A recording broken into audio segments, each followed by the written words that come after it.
That clock's so fast. Here will be a work session of the City Council of City of Trinidad, Colorado, Monday, August 24th, 2026 at 3:00 p.m. in City Council Chambers at City Hall, 135 North Anima Street, Trinidad, Colorado, 81082. The following items are on file for consideration of council. Item number 1, support for bi-state transportation planning. Mayor, I believe our presenters are running a little bit late. They're coming over the hill. So if I might make a suggestion, number 2 includes anti-dilapidation as well as vacancy and weeds. Can we move on to just the quick ADO discussion and then come back when our visitors get here? Absolutely. Thank you. Hello, I'm talking for ADO today. I'm Tara Booth from Planning Area, in case anybody doesn't know.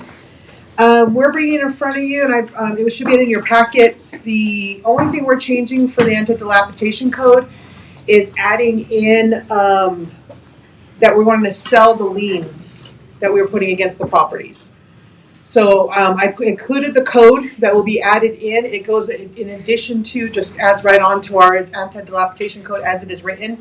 It'll just be included into it for it. I've also included the list of the properties that are current with us right now, all the ones that we are currently working with owners.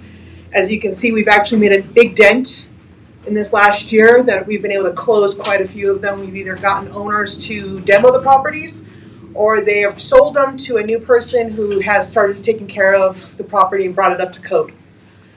Then I've also, I guess there was a topic brought up in the listening session recently about the properties that were listed in the newspaper stating that they were city-owned properties.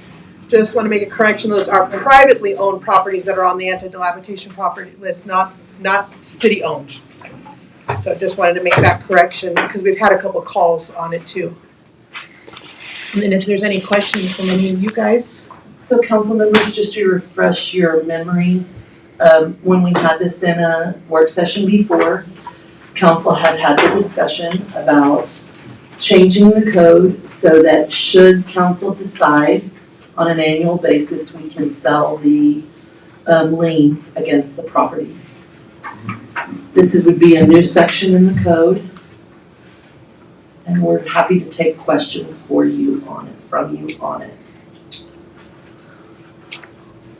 Does anybody have a question before I do?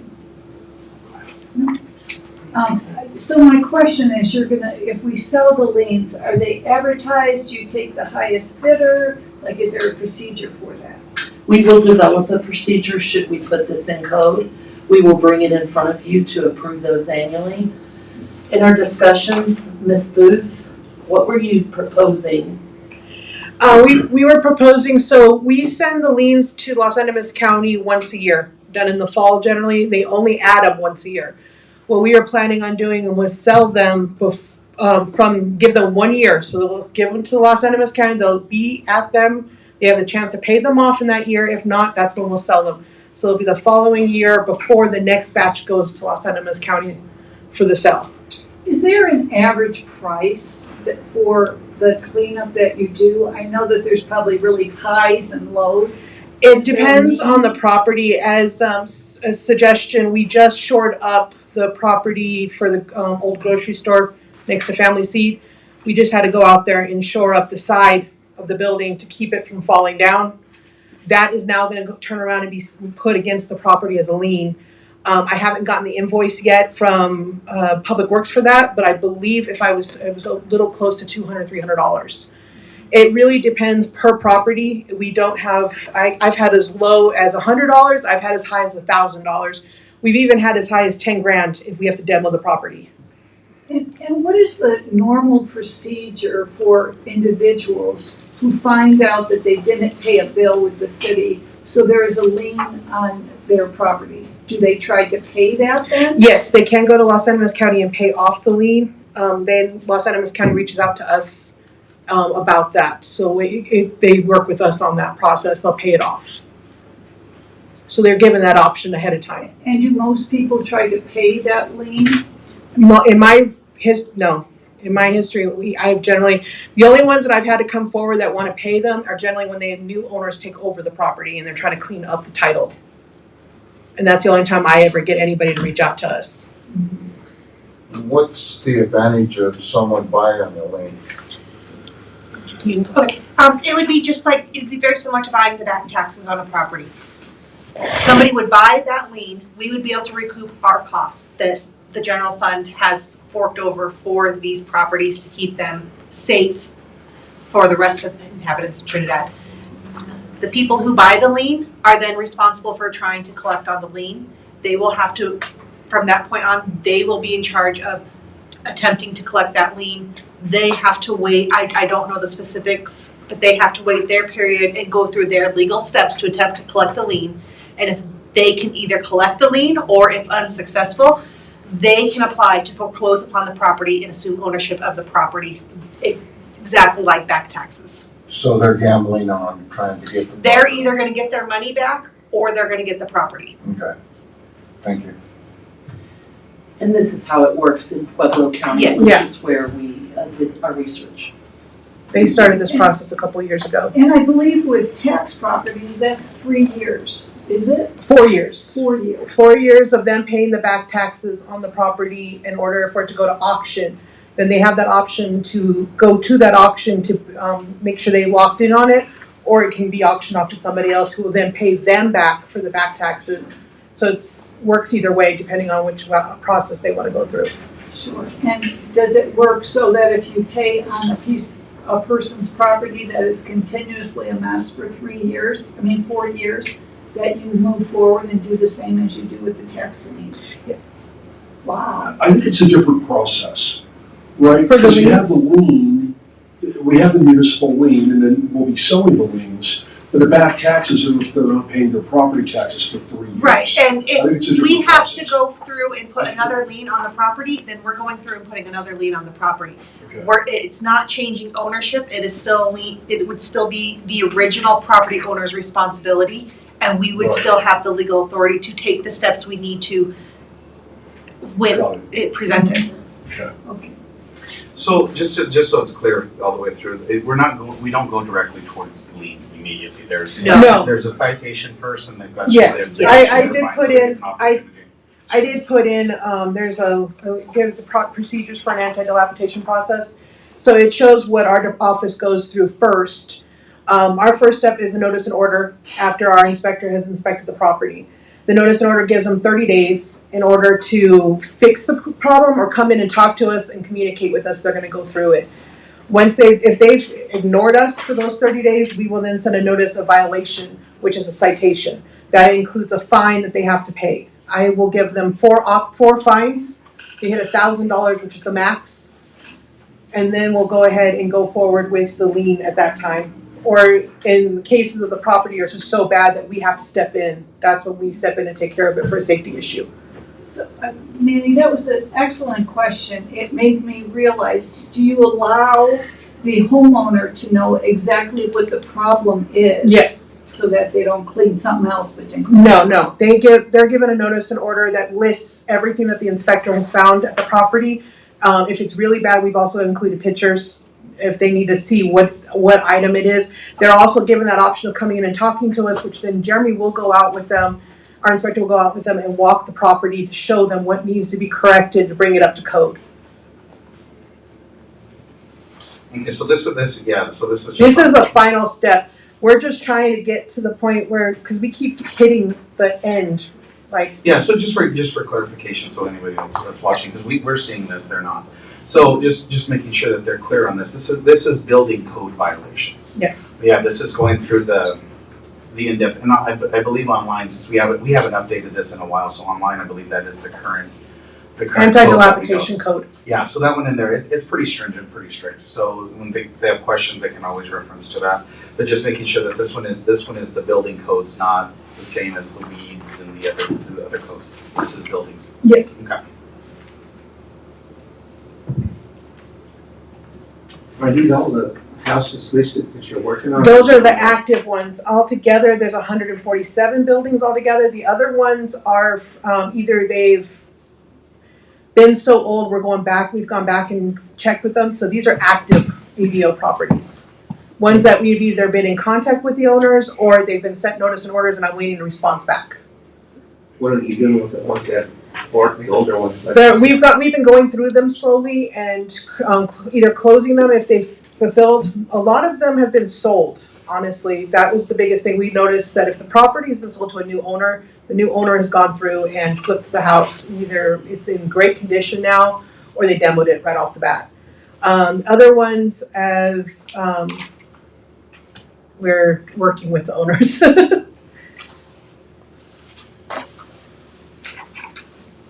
And so you would advertise like you advertise tax liens? Yes. So are we, this list, I see, this looks like mostly residential. We've had a few commercial. We actually even met last week with the one that just came in, received their notice and order. They're working with us to get that building in good condition now. So we've been working with some of the commercial ones. They're sometimes a little harder to get a hold of. They're not local, which makes it a little bit more difficult. And just as a question too, have we ever looked at a program on taking in these buildings if they want to forfeit them? That is something that we are working on. We've been in meetings with Tara and Les to try to figure out what legal steps we can take to do that. It's a little bit more hoops to jump through, but we are trying to see what we can legally do to get those into it's easier for us to have them sometimes to flip them or to get them taken care of. Thank you so much. I know you've been working very, very hard on this for quite a while. Thank you. Is there a general consensus that you would like us to put this on the September 1st meeting for first reading?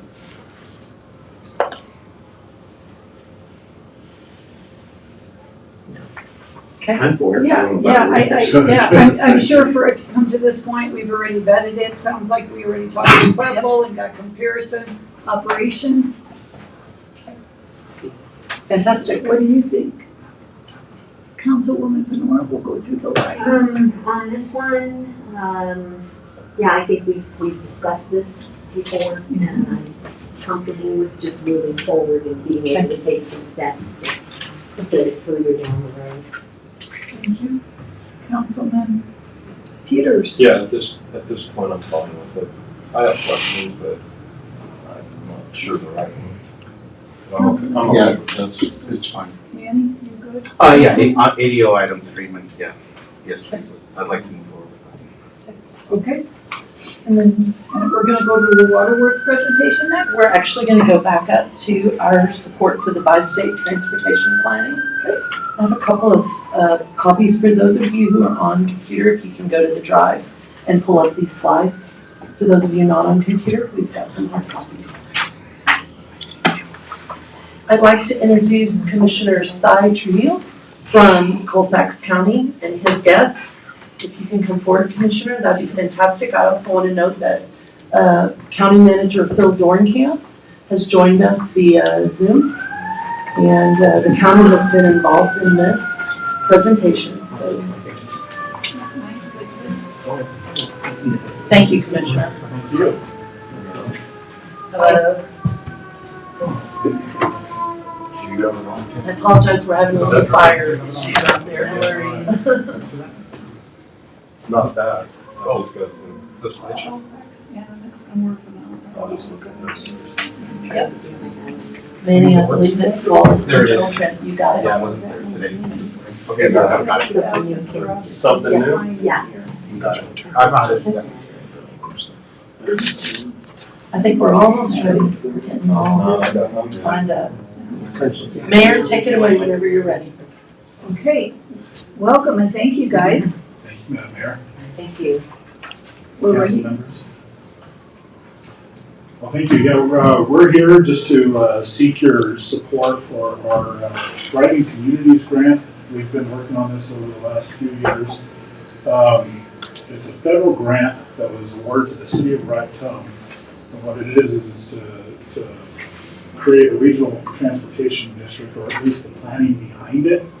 I'd like to let Ann kind of talk a little bit more about that. She's our expert who's actually maintaining the grant and moving it forward. it does encompass Union County, Colfax County, Los Animas County, and Workville County. And municipalities, the main seats of those counties in this school planning grant. We do have letters of support from Union County, Colfax County, City of Raton, Los Animas County, And Clayton. and Clayton, Town of Clayton. And we're in communication with Workville County now to, same thing as we're doing here today. Our request is not for any kind of money at all, it's just for support. So we're all kind of in the same aspect on the financial side, I'd like to say. You know, monies are always tied within local governments, we're always trying to do our best. And we're funding these through grants through the federal government currently. Yeah, thank you. And my name is Ann Tice. I'm with a company called Better City, and we've had a contract for the last 3 years with the City of Raton. So I do a lot of economic development support work, grant writing, and some grant management for the City of Raton. So this grant was a US DOT grant that we got over 3 years ago, or about 3 years ago, and this is our last year. And Phil Dornkamp, I think Phil's on. He's been very, very involved from the beginning with a letter of support. And we really are just, the goal of it is to try to, we're equally far away from our state governments, right? And so we're here about 2.5, 3 hours away from where the state governments are, and we have a lot more in common here, even though there's a border between us, than we share with either Denver or Santa Fe, Albuquerque. And we thought we should, try to take the reins in our own hands a little bit in our kind of bi-state region, because we have a lot of shared transportation assets. I mean, it's one of our, that and our outdoor rec are some of our major assets in this region. So we want to include both. We have I-27, the future I-27 Ports of the Plains project that's coming. And so that's going to be a feeder into Raton, and then likewise, it's going to lead people right up here because the majority of that traffic is all coming up to Colorado, so it's going to impact your transportation throughput as well as ours. Looking at our rail, I mean, that used to be sort of the lifeblood of our region, and it's been in the decline, and we'd like to see that come back. And also air. We have shared problems with medical airlifts and the amount of time that we have to wait to get people here and then bring them out, right? What if we had shared assets? And then also our parks. So we have a budding state parks, and it would be great to have sort of this regional plan to do like a massive bike trail for 2 states. There's only 4 other states parks, or like bi-state regions where there's shared state parks in the whole country. So I think that could be a real attractor for our region as well. So we kind of started really originally with Colfax County and Los Animas County, and then the 2 county seats.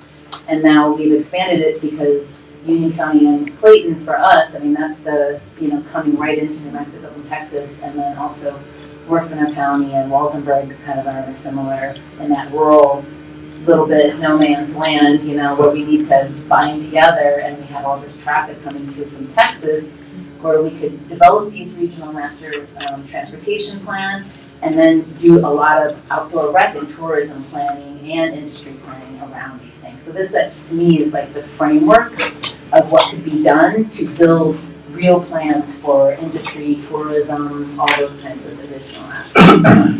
And the nice thing with it too that excites me is I know the Frontline Rail's been in big conversation bringing it down the Front Range.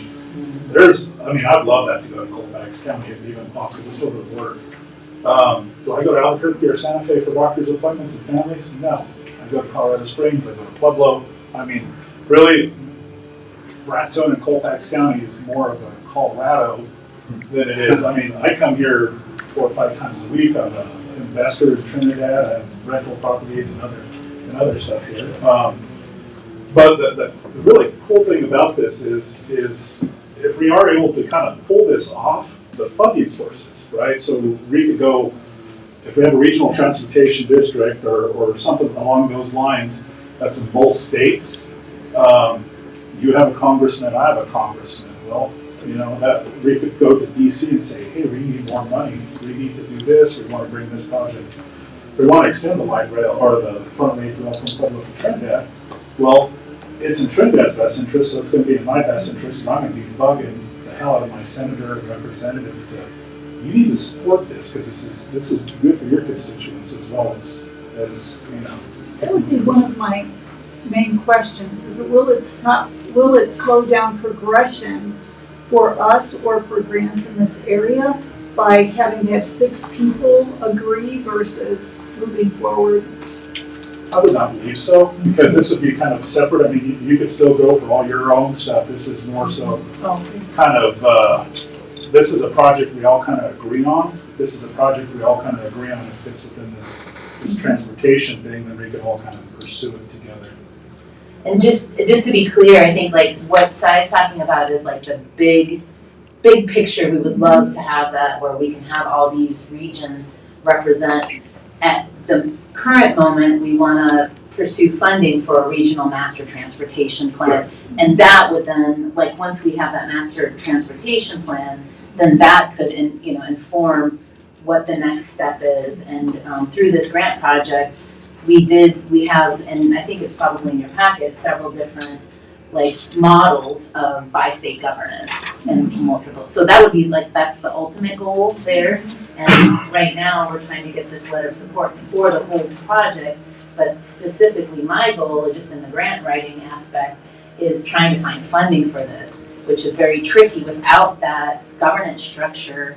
I have 2 states to deal with, 4 counties, four county seats. And so this fall, there's a grant that's coming out that is a federal grant that doesn't have any match. And we could easily get, I think this is going to be a minimum $250,000 grant. And no one has that kind of money around here. And so if we can get this federal grant and then share it among, Colorado and New Mexico, it would be great. Because otherwise, everything, like if I go to NMDOT for money, they won't pay for anything over here. Then you have to get CDOT involved and, trying to create those partnerships in the moment to get the right grant funding is a lot trickier than just getting one pot of federal grant money. So, and I don't know if we'll get it. It's a really tough, very oversubscribed grant to get. But I think it's our best chance. And getting these letters of support will help for grants, and it'll help for just, I think, like we're going to do a press release after we get all of the resolutions to just raise awareness to our congressional representatives and to our So this was a big interest in the federal government. It was one of the main reasons for the single grant in the first place. I believe it was only the 17 communities nationwide that did this, and we have our own direct people with the federal DOT that actually work with us, and just getting the concept more of what we're trying to do right now is what we're bringing on. Yeah. So it has been gone over with like CDOT to New Mexico. Sorry. No, that's okay, that was just my question. I just want to make sure we're all are we moving all together at the same time? We're trying to, and we had a meeting, we had last year, I think it was right around your first day. We had a summit of governments out at Vermejo at Ted Turner's ranch, right there in Raton.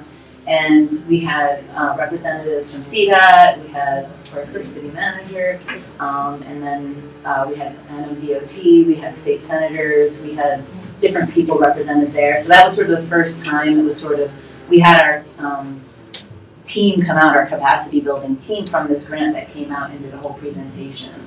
And then in February, at the end of February this year, we had another meeting to sort of say, this is where we're at right now. And with our NERTPO, I don't know, it's the equivalent, it's like the Northeast Regional Transportation Organization, which is New Mexico. And then we invited the SCCOG, and they invited the STPR that you guys have here. And they also invited CDOT representatives. And they were online, they didn't come in person, but Brian Blasey from the CCOG came down. So So yeah, so we're trying to go in lockstep, and we're actually having at the end of September, on September 29th, we're having our regional economic development summit, and one of the panels is going to be a transportation plan. We're going to have Lauren Gardunia, who's the head of the Ports to Plains Alliance, who's the one that's really pushing the I-27.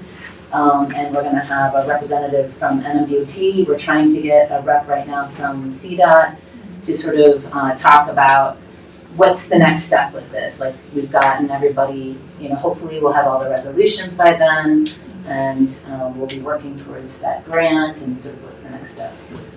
I have a quick question. So we have the draft resolution, thank you. If council would like, that'll be on the next meeting. Do you recommend that we also put on the next meeting an appointee from the council to be a part of the organization going forward? As staff, I'll continue to be engaged. I know Mr. Dorenkamp's engaged, but would it help for us to put a specific council member that they could appoint to also participate in these meetings and report back? Has anyone else done that, in other words? Me for Colfax County, I've taken the lead on that. Okay. I'd say Mayor Lori Chatterley perhaps has done it for Red Zone, or Ann better speak to that. Well, I think in terms of our mayor, Lori Chatterley, is on the Ports to Plains Alliance. So she's kind of like reporting on the bigger picture stuff. But the city manager has, first it was the city manager Mestis, and now it's the city manager Zagata that sit on the, are you asking about the grant specifically? No, or? there's someone to report to. Engaged. Yeah, engaged. Yeah.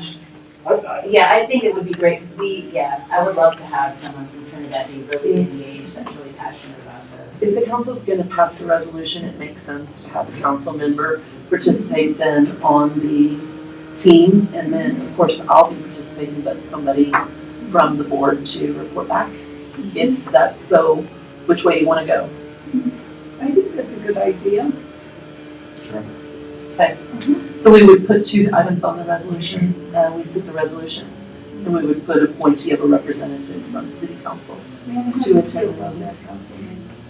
Appointing someone. Oh, yes, ma'am, that's fine, yes. We do it with COG, we do it with TPR, we do it with policy issues. I just dove right into it, so I was sorry. I know, it's- Yes. Transportation, you're really up to date on. so Yeah. that's why I asked. Our council member Trujillo is part of our TPR. Oh, great. Okay. Yeah. That sounds Yeah, really that's good. what you know. I know, I was like, what? Okay, well, did you guys have any questions for them? I don't know if Phil administrator. wanted to say anything, Mr. Dornkamp? No, I have no further comments, except to thank Ann and Sorry, I can't thank them enough for all the work that they've done on this. So, no other comments, thank you. Yeah, thank you for being such a great participant. We would just really like to tie the discussion that's going on, the bi-state, back to our TPR. Yes, I think that would be perfect, actually. That'd be really great. Thank you all very much for everything. We appreciate it. I know for me No, being thank you. a Colfax County Commissioner, the most success that I've had is when I've worked with other communities and other entities just to help us grow. So this is just part of the bigger picture and helping us all move forward together. So thank you. Thank you. And I invite all of you to the summit at the end of the month. It's free, and I'd love to see as many there as. Is there, you said economic development involved in that too, right? Yeah, Is so that it's the issue over primarily- there? Yes. Yeah. Yeah, so we'll have a range of things from transportation, AI, parks, what else? We'll send out the invitation yes. to you. I've already RSVP'd, but I'd love if council members participated. Okay. Next September 29th? Yep. And And 30th is, the day is focused a little bit more on education, workforce on the second day. And we will have a job fair, so also if you have any employers or students or unemployed people, it's like open for the whole region. Yeah, besides the city, what is the major employer over in their town now? Our biggest employer honestly is the hospital, is MCMC, Uh-huh. which is the hospital. And then we have several small manufacturers like Western Wood, we have a sawmill, and then we also have several hollow metal door manufacturers. That also, they have about 40, 50 employees apiece. We have a new Miller Timber that's coming into town, and they're doing high-tech, basically forest management. So everything from sort of keeping the forest healthy and making sure to clear out. So they have a contract with like Philmont and Vermejo to do that, and then they also do fire mitigation work as well. And yeah, we have a couple. Great. And just to let you know, Colfax County, the largest employer is actually Angel Fire, the ski resort up there. So they have the highest, and it's actually kind of flipped in most recent years where it used to be ski time was the large time, now it's actually the summer time. Yeah, that's cool. Angel Fire and Red River really even got more strength. I know we did a study on Highway 69 that was coming through, was that 67, coming through like Amarillo? Because we were looking at signage for Trinidad a few years ago, and I was shocked at how many people use that road, but they keep on going to Angel Fire and Red River. We were all under the perception they turned right and went up north, but so many of them go to Angel Fire and Red River. So I will say, I do see your board every day. I take my son to Des Moines, New Mexico to school out there, and as I drive back into Raton, the sign, because the county commission has signs elsewhere in New Mexico to try to bring people into Colfax County, so I always look at the signs and see it. And I always see Trinidad off there on the right, it's kind of busy kind of entering Raton, so Yeah. good placement, and I actually remember it. Yeah. It catches my eye, so good. Thank you, that's great to Yeah. hear, actually, great to hear, thank you. It's not a quick question. Yes. You just said Angel Fire, there's more activity in the summer. Yeah. What's the draw? Multiple, I know. Yeah, The biking. biking is a big one, Wow, so. future thing. Yeah, but you know, what's cool is, Phil, I know was last year or the year before, what Los Animas County did with their gravel bikes and everything else, made national news. And that kind of helped Colfax County. We get a gravel grinding book with the city of Raton and Angel Fire as well to help promote the gravel grinding and dirt biking and stuff like that within our unincorporated areas, so. Maybe we need a bi-state gravel grinder. There you go. guy. Yeah. Thank you. Yeah, of course. Thank you. Thank you guys. Thank you. We'll put that on the agenda about the draft that you sent. We'll put both the resolution and then the appointment of them. Great. And should we be here for that, or? Okay. Thank you so much. Thank you so much. Mayor, I think when we go to back to item 2 and to vacant buildings for that final. Okay. All right, so I'm Leandra Cannon, I'm a CSO for the City of Trinidad. This is just basically our final version of what we talked about at previous. Leandra, I have worked with you and have been delighted, but I don't know what CSO stands for. Community Service Officer. Thank you so much. Yes. I have a question. Where are you starting? I'm trying to follow you. Page 1 of the packet that says VPRO. Leandra, can you describe that front page? It says City of Trinidad Council briefing packet.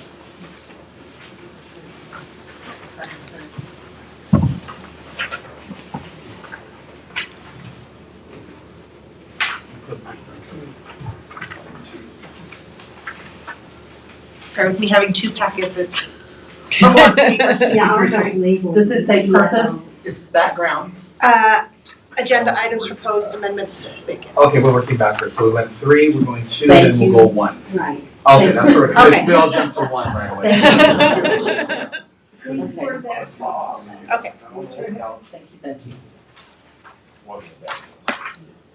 So page 1 is just really the key points, key differences that we want for the vacant property registry. What defines property as vacant? What timeline are we looking at? And then restructuring how we move forward with non-compliant properties. Page 2 we took the liberty of going ahead and thinking of, like, based on these changes, what are the biggest questions we feel like we're gonna get asked about these changes? So we've got those questions with answers. Page 3 through 7 is the current ordinance with the changes we're requesting. Page 8 is what we would like the workflow to look like for the vacant property registry going forward. And page 9 and 10 is a sample registration form. Page 11 and 12 would be a sample waiver request form. Leandra, can you walk us through the changes you're asking for, kind of in Yes. bullet point fashion? Yes. Thanks. So we would like to change the definition of a vacant property. Right now, vacant property is a property that has a building on it that does not have electricity on it. We all know some of these vacant properties do have electricity. We do not want people thinking that if they just go put utilities on their property, get them turned on, that they no longer have any more responsibilities for the property. So we'd like to change that to a property that has been unoccupied for 6 months. 6 months is the time that the utilities require a new inspection to have utilities turned on. So we figure the 6 months of unoccupied is a good time frame. That gives time for renters, it gives time if it's for sale, all that sort of thing. We would like to define the commercial vacancy property. The definition we're looking at is 50% or less occupancy for 60 days, then it would be fall under the vacant property. We would really like to stress the local agent rule, which is already currently in the ordinance, however has not been enforced. So they need to have somebody within 50 miles or reasonably close that is responsible for the property's maintenance and such. And we need to know who that person is and how to contact them. The critical deadlines and time change. The biggest thing right now, the vacant property registry currently has annual deadline. Your registration due date is the anniversary when you first got put on that.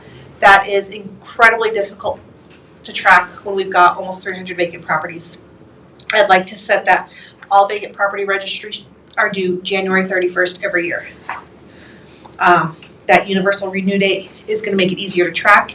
It's going to make next steps forward easier to implement, and it also gives us the opportunity to introduce a prorated fee schedule.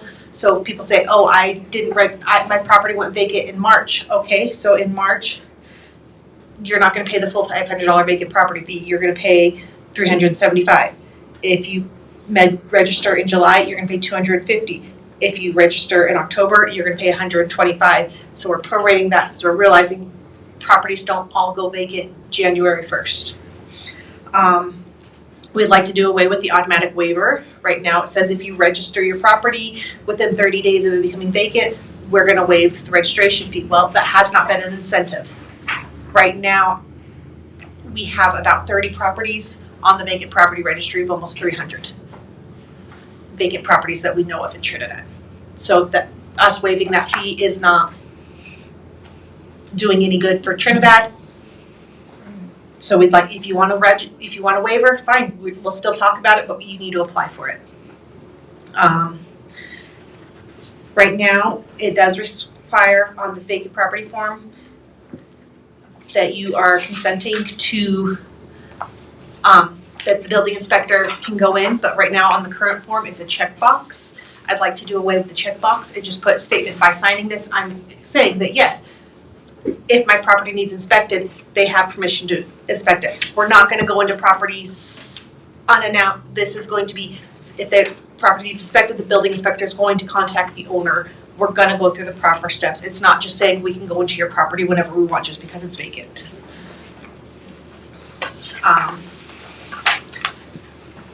Those are the big changes we want. You have questions for Leandra on those changes? The definitions or the form changes? Digested it all. We're not proposing bringing this one forward. This was kind of we introduced it to you. you said you wanted us to address it. We're coming forward with some proposed changes. No, I mean, I have little ones, like, if you give them a 10-day notice, is that from the day they receive it, or the day that you send it to them if they don't pick it up until the 10th day, or if they don't pick it up? Like, what is the procedure for the 10-day rule? Right, 10-day rule. That's for weeds. Yeah. That was for weeds. Oh, okay, yeah, that's a different one, yeah, no. Thank you, ma'am. Yeah. So Leandra, But yeah, we'll talk about that next. Can you explain some of the reasons you want to change the definitions? Okay, right now, we have a lot of out-of-state and out-of-town property owners that buy properties sight unseen and then do nothing with them. We are constantly we have properties we send out 3, 4, 5 notices a year to cut their weeds. We have no way to contact them except for the address that's on file with Los Angeles County's Assessor's Office. Trinidad's had a vacant property registry. They have not stepped up to it, so we want to revamp it. We want to start enforcing it. The city of Pueblo in 2024 collected almost $200,000 in revenue from their vacant property registry.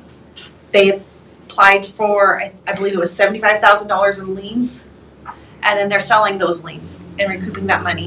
They are taking houses that have been abandoned for decades, No. and they're able to, through the selling the liens from the vacant property registry, get those in the hands of people that want to rehab the property and who rehab the property and get those properties livable again. So I think if you're amenable to any of this or not diametrically opposed, the next step would be for us to come back with some ordinance language. You've So- got it in here? I'm sorry. Sorry. So, trying to go through, because I requested a couple of times through my terms. And now it's being ruffled. Thank you, I appreciate that. Residential vacancy, like on this one here, I understand that. So the structure's unoccupied for more than 6 consecutive months. So we're looking at rentals on that one more or less, right? It's rentals, it is properties where a property owner dies and the next of kin takes it over. It is, I've been holding on to this family property for 3 decades and I don't want to sell it. Right. So I understand, and I think that's fair on the residential, to go through. The commercial vacancy, we're saying 50%. I know when I first spoke about it, 50% occupied, it's kind of hard because then you can just do the bottom floor. If it's a 2-story building, the bottom floor is only up and the dilapidation happens up on top. And I know I had, at one time I had spoke about 75% to say, to make sure that it's covered, that it is actually operational, because, what I know we had, some of the excuses we've gotten in the past was, we put a home office in, we put an office downstairs and it occupied 10% of the space, it was considered occupied, and then they kind of got away with it and the rest of the building just, and that was in the past. But 50% occupied. Do you think 75 is better? It would be up to council if they wanted to increase that, to look at that kind of vision of that. Thanks for pointing that out, Counselor. And the 60 days, I do see that, I like that number better. My other thing is gonna be going through, and there's gotta be a way for us to go through these, out of town owners that we aren't contacting. So, my curiosity on this, because I had requested for the fines to be a lot higher. Because of the, Yes. that we have on there. It's kind of around where we were, where's that one at? The So current for structure versus the new structure. The vacant properties, I left it at this time at the $500 because right now, if it's $500 to register your property. Okay. Then you have the late fee administrative fine of the $500. Okay, and this At that point, if you refer to page 8 in this handout, Okay. it kind of gives a workflow. So if by March 31st, I still have not received that initial $500 and now that administration fee and your registration form, the first week of April, I'm turning all of your information over to the building inspector and he's going to issue a summons to court. Okay, and because one thing that we were looking at that time when we originally talked about this was going through and having an escalating schedule. So as each year goes on, the longer that they linger, the fine and the fee Yes. actually increases.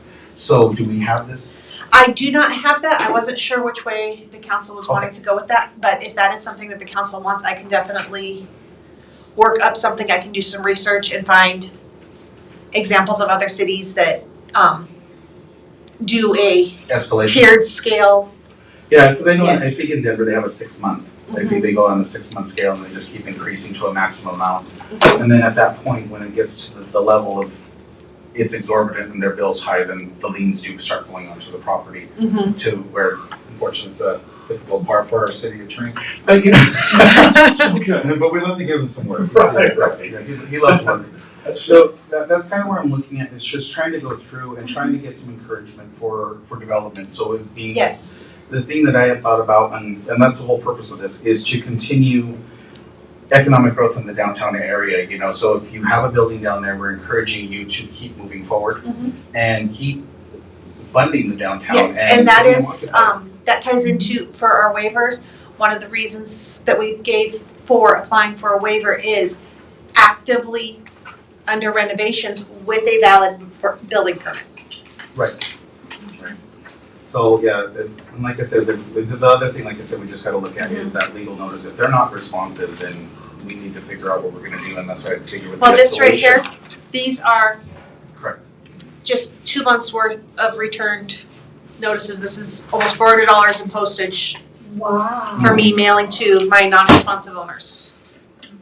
Good visual aid. Yes.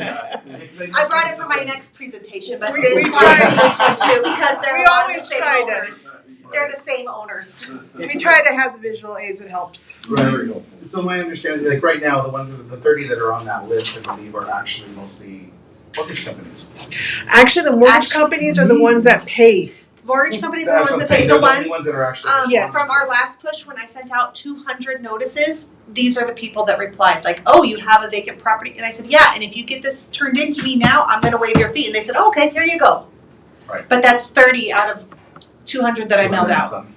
Well, I appreciate the work that you're on this. I'll review some more if it comes back forward to see if there's any other changes or any things that you spot that would be, just to kind of get a little more iron. Yes, I'm honestly at the point with this one, after 2 years of work, that like, every time I start tweaking, I end up having to do the whole thing. So I'm having to just like set it aside unless I'm given specific, like, hey, can we work on this? Because there's always more. I appreciate the work that you're doing on this. I don't know, that's all the questions that I have as of right now, because it's just trying to go through it and understand where we're at and working on it. So thank you so much. Yes. I appreciate you. Thank you. Mayor, do we have any other questions? So, I just want to make sure, because my, not being familiar with this topic. So, some of the houses that are older, like you said, that may have been through somebody's demise, go to another person, and they're trying to sell this house. If they're actively trying to sell the house, or if they're actively maintaining the weeds, or whatever they're doing, then would they still be? They still need, at this point, they still need They would to have register. Because we need to know who we need to contact for this property. What if there's a fire? Who do we contact? But they're What if not the going to be weeds- getting repeated fines while they're in the process. No, and that is actually on the waiver form, right now. The, things I have listed are active renovations, legal processes such as the building in probate, actively for sale or rent, financial hardship, and then other at city discretion. Thank you. Yes, yes. Anything else coming up? No, that was just it, I was just trying. Councilman Peters. What percentage of people are paying the $500 full initial base fee? 0. Generally, it's only That mortgage, percentage, huh? Pretty easy answer. privately owned 0, but mortgage companies generally are the only ones that end up turning in the 500. I get regular mortgage companies that send in to me. And they'll do it for the initial one, but not for the. Yeah, not for the annual. I only get the initial one and that's it. So time flies, all right? We all know that right now. So a couple of years pile up, and we go on 500 to 1,000, 15 to this. How many are sitting on the books multiple years without paying? If I look at I think right now, I've got 15 properties that did the initial 500 and have not responded again. Yeah, we've had nobody renew for 2020, oh no, we have one person. One We've had one person one renew for company 2026. did 2026.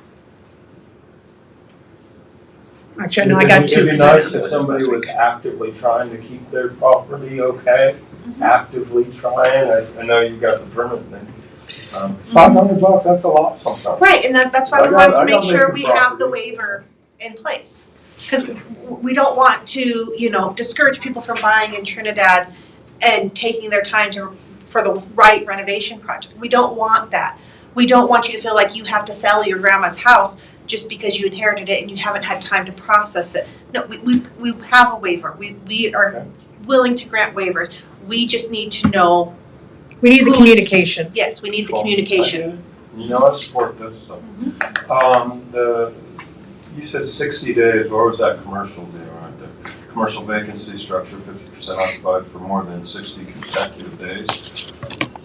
Man, if you've got a tenant in and they're getting out, and then the next one's coming in 2-3 months, it just seems like 60 days is pretty tight when you're talking about moving people in and out of properties. I don't know, I'm just looking at it going 60 days maybe. It's minor, but. Yeah, I'm definitely open to suggestions on that. This commercial properties is very much outside my wheelhouse. I don't know what, I just grabbed numbers that were nice round numbers. Okay, we appreciate that. What would your guys' recommendations be then? Well, I can see if there was house that hadn't been rented for a while, somebody's in there and there's a fire, that's the biggest concern is who's. Our concern is Somebody people, in there or squatters not. getting into the homes. Yeah. That's our biggest thing, because we Sure. need to know if we have our building inspector driving by and he sees a property that he knows shouldn't have anybody in it, we can look at the registration and say, okay, it was supposed to be vacant, there's not supposed to be anybody in there, we can contact the owner. But that's the communication that we need. And then if they are trespassing, we've got the owner's contact information to say, would you like them trespassed? Because the police can't just trespass somebody without the owner saying, yes, I want them trespassed. Yes, they are trespassing. So this process then, I mean, how does it actually get you better contact information? Right now, the only information I have is what's on file with the Los Angeles County's Assessor's Office. Right. I'm asking for a phone number, an email, and a current address that is updated annually. They aren't updating the Assessor's Office as evidenced by my return mail. Right. This is, So if they don't, then you would start placing the fines, then you would start placing the Yes. liens, and then we go into the other thing we Yes. just said Yes. that we would be willing to approve. Vacant registry and ADO work hand in hand, because generally if our properties are vacant, they're going towards ADO if we don't get communication with the owners and get them flipping into code. So that's why ours work both side by side on our departments. Yeah, so to Councilman Peter's point, you're not suggesting, so the building, a commercial building is rented, then this unit is vacant, and they rent it, but they're doing tenant finish this and that. If they're Yeah. if they're doing. If Yes. they're working on it, then that's this doesn't different. count. yeah, that's completely different. That it's just sitting there, and it's been sitting there for 10 years.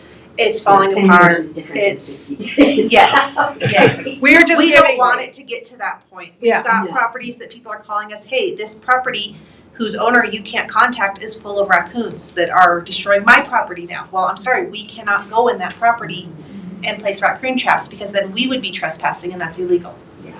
No, We I- can I bring a totally raccoon trap, so it's not just about maintaining a list. It is Yeah. the city's welfare. I do think I do think it could be, 60 days is maybe a little stringent for a commercial property to find a tenant and get somebody rented and in there, but What do you recommend?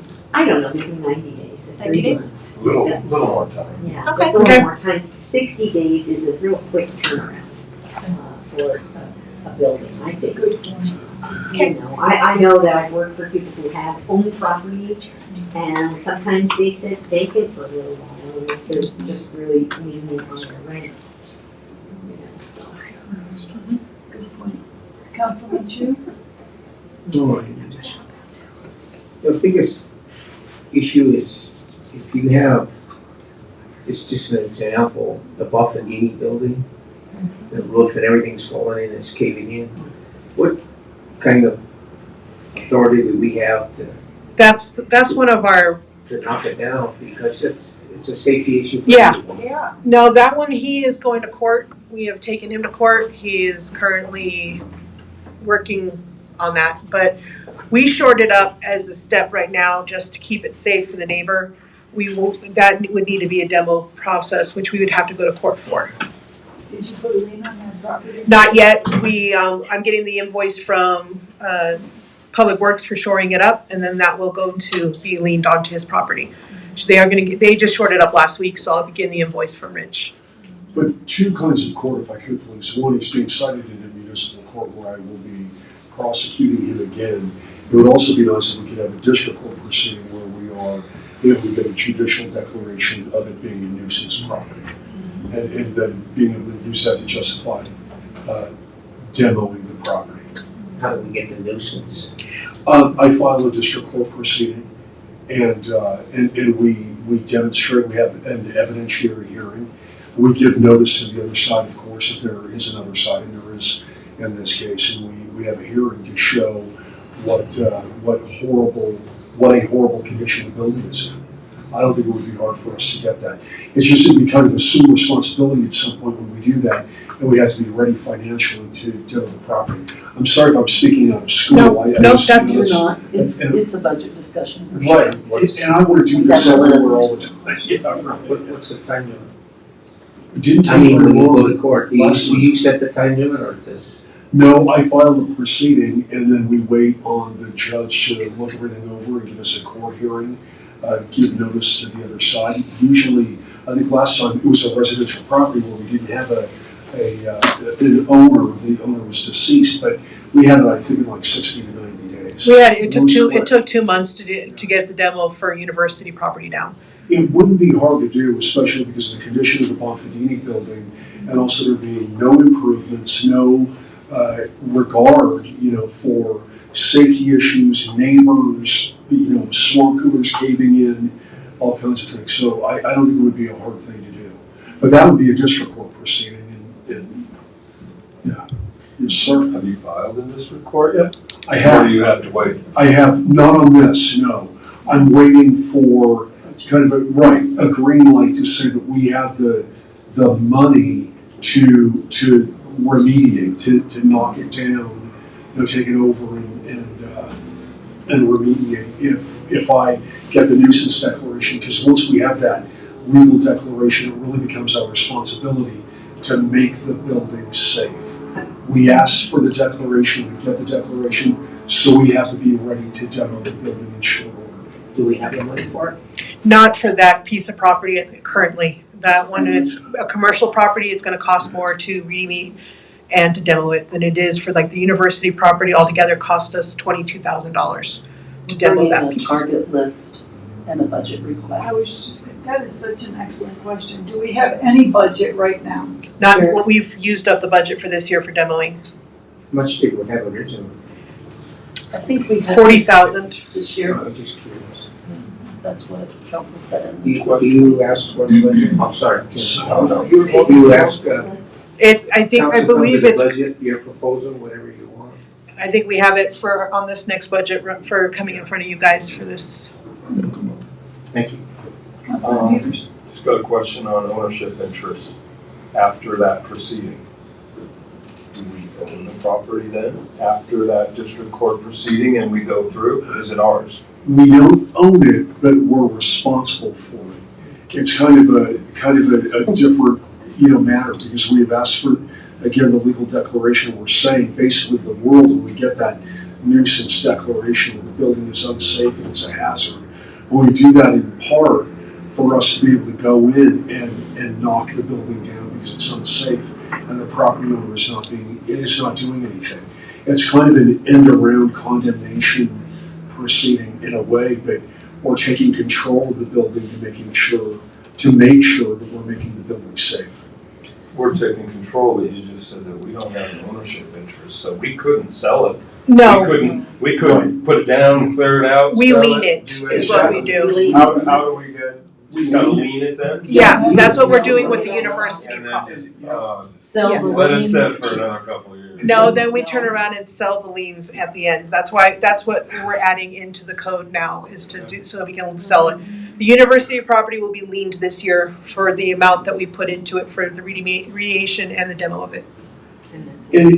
So I could pay off the lien and not have clear title on that property? You would own the lien and you would be entitled to go after the property owner for your money back. And When they sell it. if you're unable to collect it, then you may take them to court and foreclose upon the property and assume ownership of the property.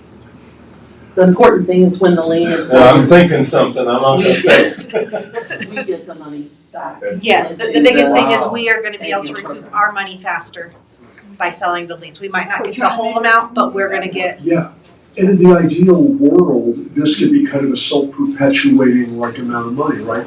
Selling the lien, have more money to do it again, to do The that. most important part is making our cities safe and clean.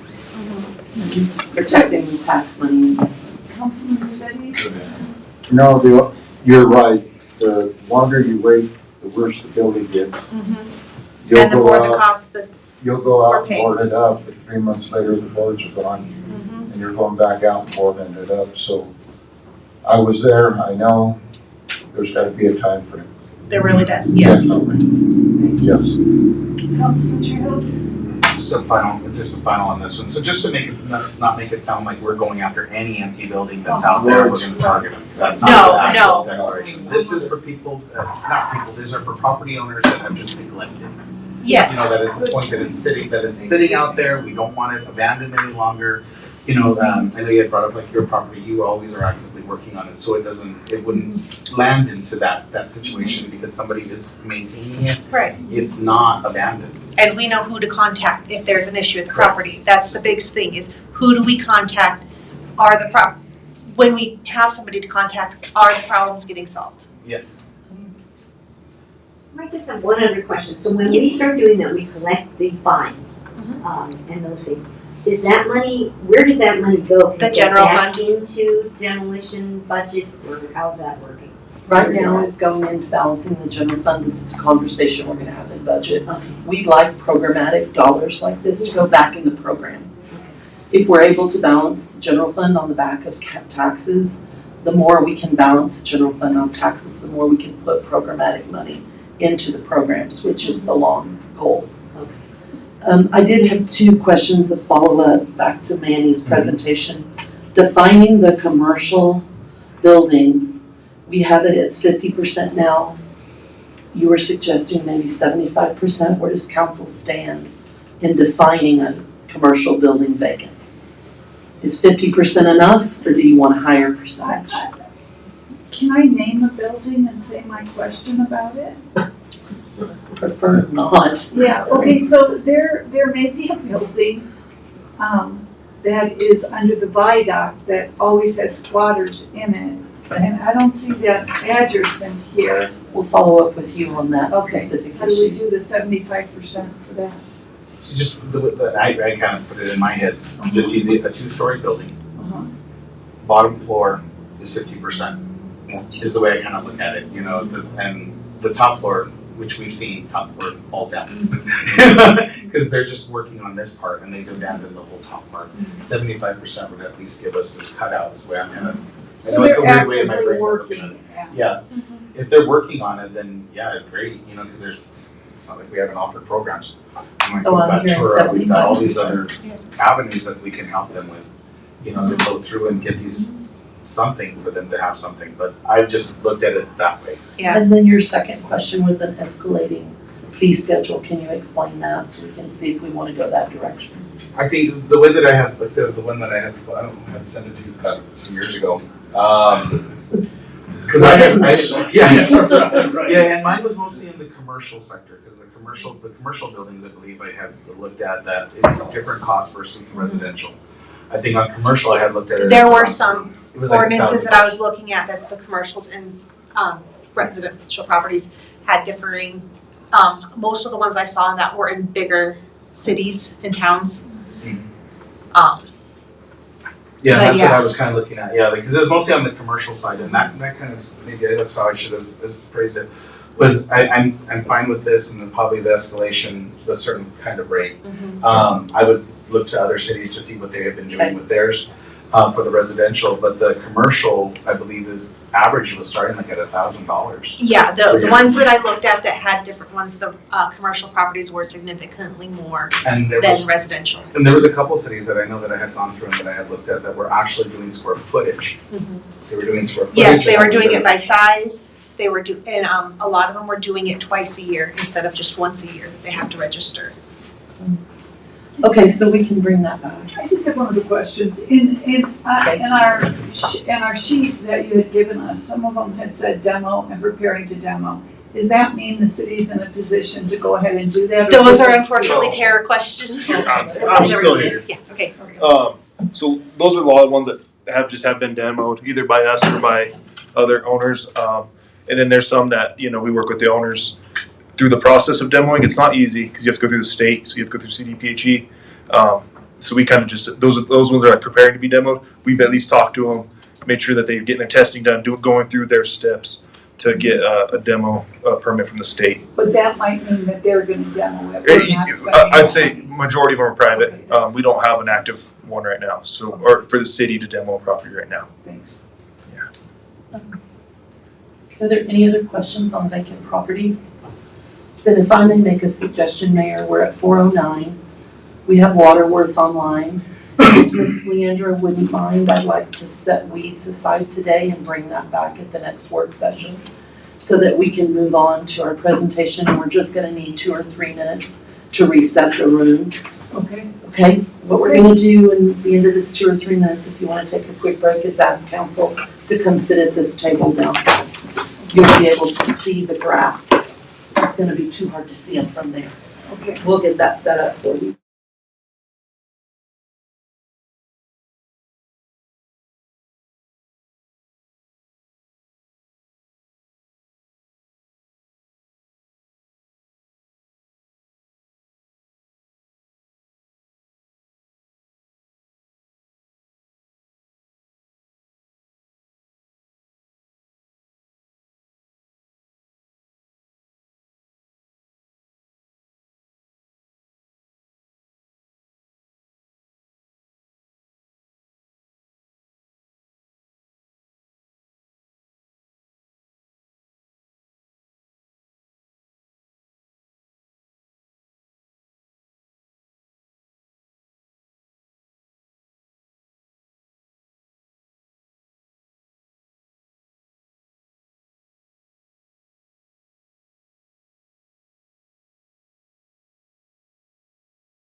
You couldn't see it before? Good.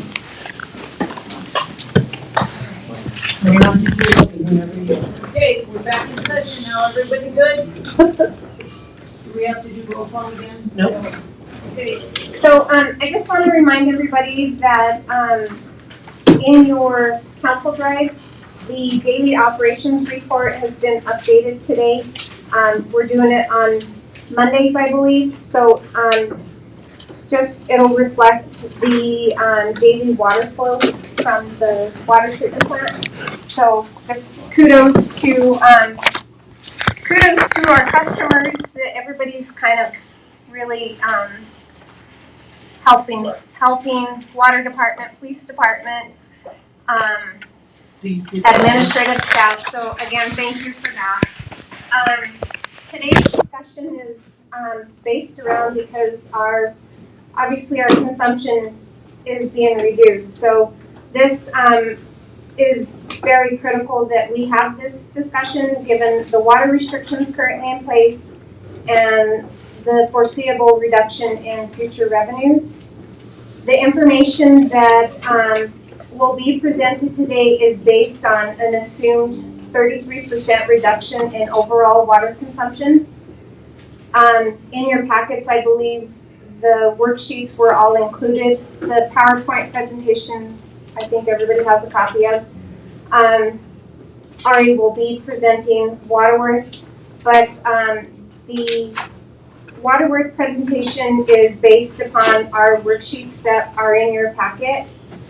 Keep in mind that the 4 different options that were given was based on the information that we had back at the July work session meeting. So if council wants to do something different, just let us know. And I guess with that, I'll turn it over. This is Ari from Waterworth, and I'll let her take over. Thank you, Lynn, and that was a great introduction. Hi everyone, my name is Ari. I'm from the Client Success Team from Waterworth. Thank you so much for inviting me here today.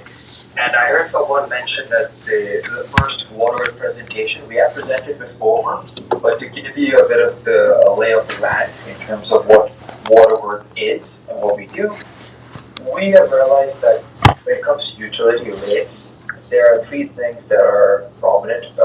First is all the utilities, which you're going to see today as water, want to be self-sufficient or at least be financially sustainable, while balancing 2 things, which is affordability and fairness, so no one gets squeezed, but also reinvesting back in the system so we can maintain a quality of service. And which is why this can be tough. And what Waterworth is trying to do with 450 plus communities is trying to practice something called continuous revenue management, which is having sessions like these today and having these discussions. And 2 is looking at our live financial forecasting model so that it can make changes on the fly and also give you an outlook on what these reductions will look like. As Linda had mentioned, which is 33% reduction in consumption, what will the revenue be, and how can we reinvest back into our system. Before I continue with the presentation, I know everyone has a packet. Is there any questions, or are there any questions about my introduction or what Waterworth is? Seems like not. Perfect. So the first stage of what we're going to be doing here today is I'm going to be using the live financial model, which we have in our app. But I'm also going to make sure that we follow along carefully with the PowerPoint that you presented. And today we're just going to look at the water side. We are working on electric power and light and so on. But the focus today is going to be on the water side that Linda and Mark have poured a lot of time into and making sure the right information is there with the right assumptions. We're going to begin with our operating expenses, and I hope everyone can see my screen. We notice that on page 4, we have the operating expenses laid out. And all it's simply telling us is that our operating expenses is about $3.6 million plus right now It's up by 20% in terms of the budget for 26 from 25's actuals. That's something that we realized when we start to see that increase from $3 million to 3.6. So we already can see an increase in our expenses early on into the process. That includes salary and wages and a few more expenses that Linda can dial into later on. We've also maintained an increase of 3%. That's why you start to notice it slightly increase over time during the time horizon from 24 all the way to 2036 in this particular model. We also notice that we have the y-axis that covers the dollar amount, which is what the 3.6 is trying to state. Now, operating expenses are the basis of what the water fund goes through, but we also have the current debt service that currently stays in our books, and you can see that the next page, we are going to see retirement of one of our loans, where it's going to go from $281,000 down to $66,000 with the existing debt service that we have. However, Mark has labeled a lot more projects, and that's why we have proposed debt service that's coming up, especially with the water tank rehabs and other replacement in the distribution system and improvements that are forthcoming. So we can see that I have a proposed debt service line, and that starts to really add about $255,000 ahead for us. And you can slowly start to see that increase up to $535,000 from the capital improvements. And capital improvements, if I just zoom into it, it's in page 6. You can see those different projects I've highlighted. Like in 25, we did a good job of reinvesting back into the water tanks of almost $4 million. We're about to spend about $9 million plus on other water infrastructure improvement projects. We have the Jensen tank rehab for $5 million planned for 2025, which we're going to be taking on debt for. We have a distribution system again in 2030, and we also have the south side tank replacement in 2035. Before I continue, the reason why we're looking beyond just the budget here and looking beyond 2035, and we also have projects listed all the way up to the 2040s, is because we want to have a longer outlook so that we can prevent ourselves from running into icebergs. For example, if we didn't really notify ourselves of the 2035 project, we might see only until 2030 and think we're fine. But then we have a large project that comes to you, and then that's going to add a lot of debt service into your books that will result in higher readjustments. So it's very important for us to really lay out the capital plans as much as we can with as much detail as possible with making some safe assumptions. So together, all of these make up our revenue requirement. So it's almost like a mountainous background that you see. You have a lot of expenses in 25, 26, and 27, where we're trying to reinvest back into the system to make sure we maintain a quality of service for our citizens. And then we also have some other projects that I'll mention in the back. The other aspect of this is when we start layering on the foregrounds our rates and our revenues that come in. So we have commercial rates, we have residential rates, and you can start to see them increase over time. It's about 5% that we put as a standard, and that is as seen in page 8. We have that. And slowly and surely, I start adding in on top of each other the other operating revenue, non-operating revenue, grants that help to pay for some of the projects in the back in 25 and 26. And then we have those borrowed funds that are coming due to help us pay for some of the projects, especially the Jensen tank rehab that's planned for 27, and the Southside tank rehab as well in 2035.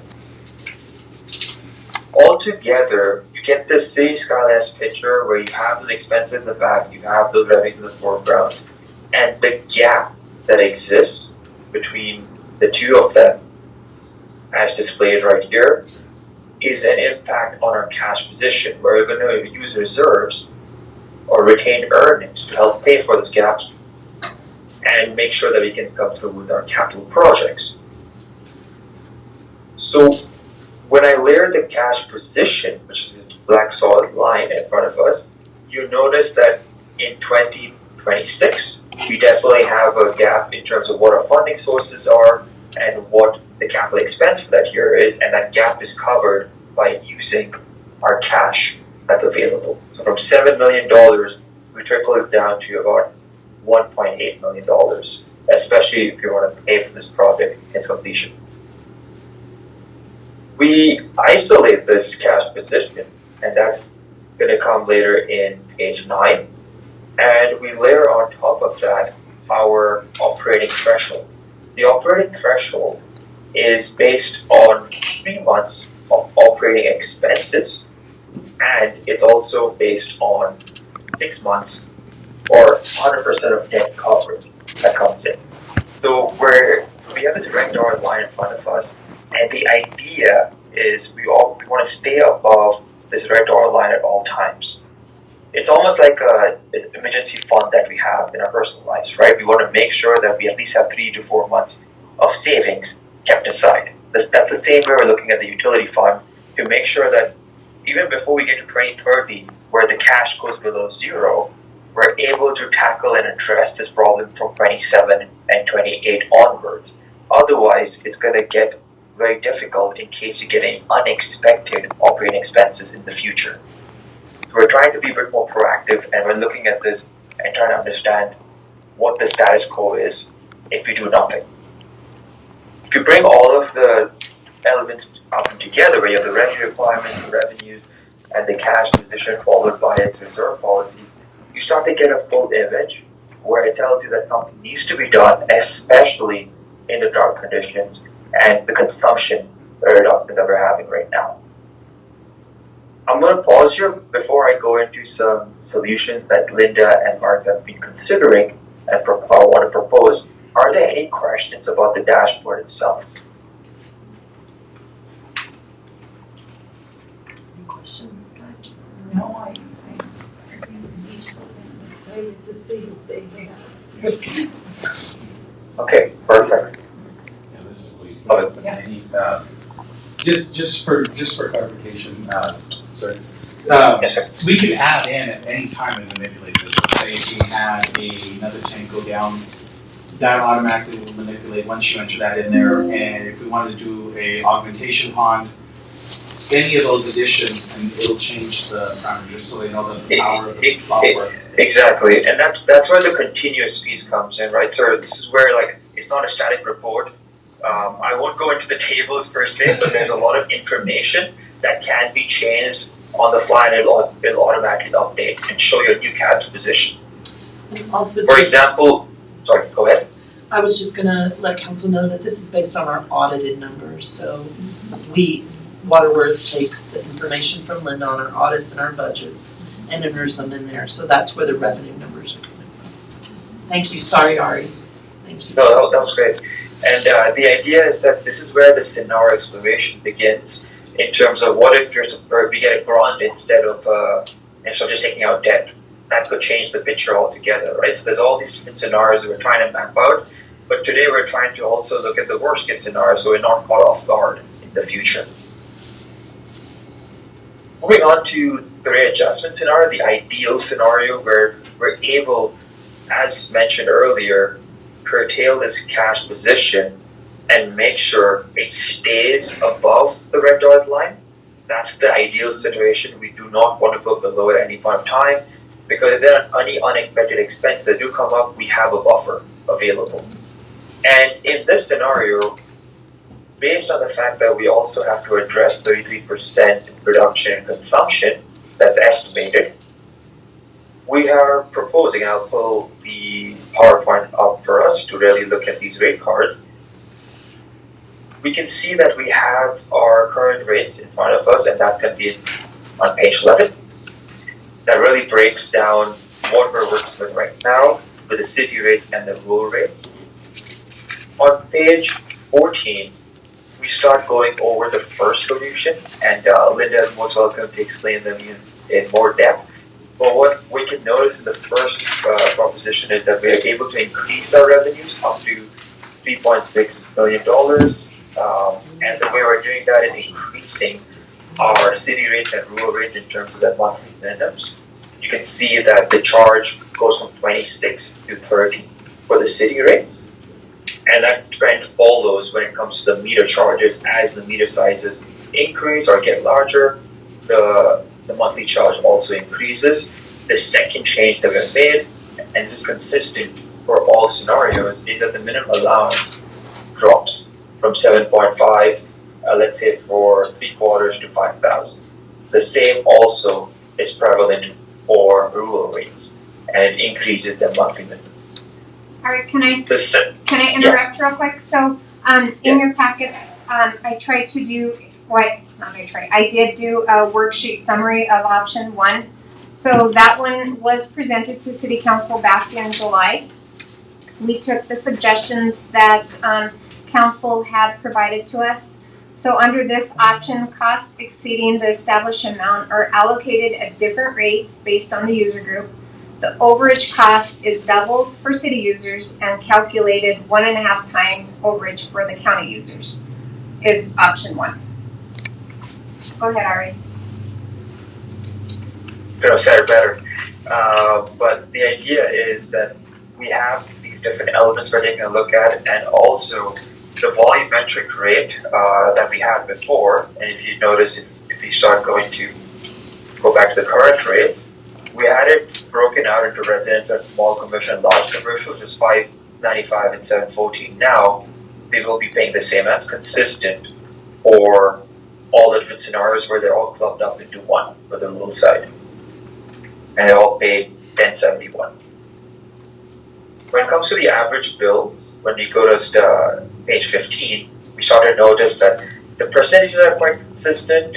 We definitely see in city, let's say someone that takes an average bill of 3,620 gallons of water, we start noticing that they pay 26, it goes up to 30. It's still in the minimum threshold, so it doesn't really change their outlook in terms of the variable side. You can just pay $3 more. When it comes to, let's say, 9,500 as a gallon's consumption, this is where they're above that 5,000 here and the threshold. Then you can start to notice a drastic difference where they were paying $7 as variable, and then now they're paying $32.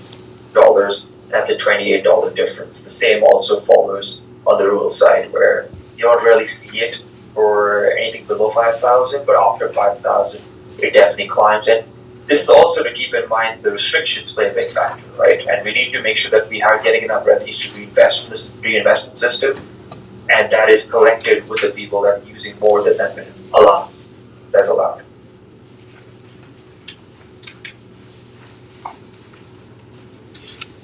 Anything else to add, Linda, on this option? No, thank you, Ari. Perfect.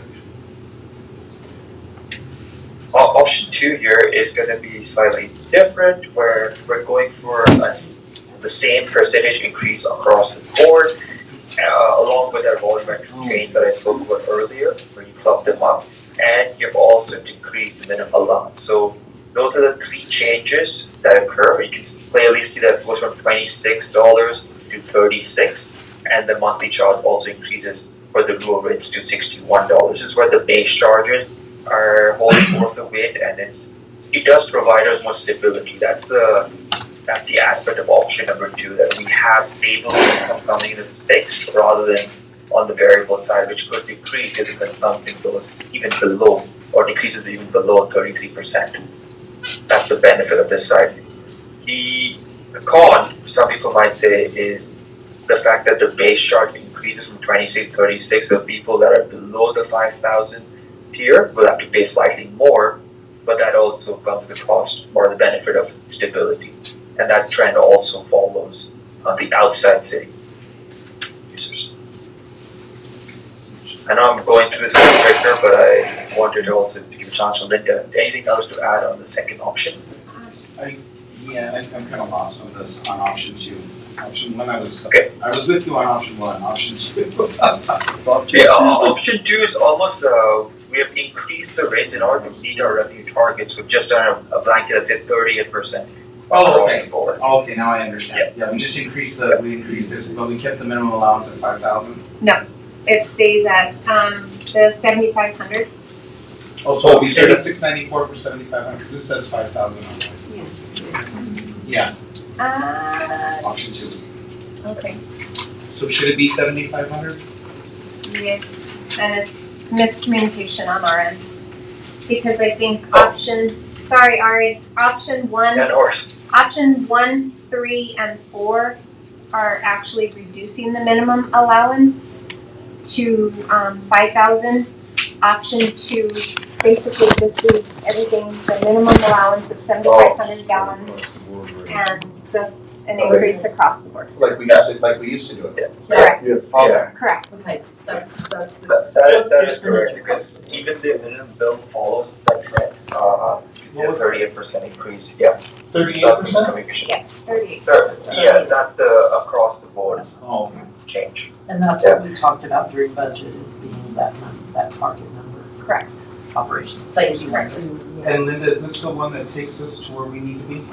Is that number? Because I think they're all taking us where we're close to where we need to be, but this was the most like. So he'll demonstrate with each of the options based on the reduced consumption, and because we can't figure we're gonna get the same amount of consumption that we had in 25 versus this year, because we're asking people to cut down, so. Yeah. Thank you for the clarification. We have those revenue amounts also, because the target is, if you go to option 1, you can see that I have listed what the projected revenue target is, and you start to notice that it's in your sheets as well, page 14. It gives us to 3.6 million. Ideally, we want to range around the 3.6 to 3.8 side. It all depends on, again, some options will be closer to 3.8, some options will be 3.6, but all of them will get us closer to this ideal scenario where we're able to stay above the red dotted line for the most part. I think the minimum was the only thing confusing. Yeah. Got it now, thank you. Yeah. And option 2 gets us slightly higher than option 1 in terms of revenue projections, because that's where Linda, myself, and Mark had reduced the consumption from our billing data, and then we came up with this projection of 3.6.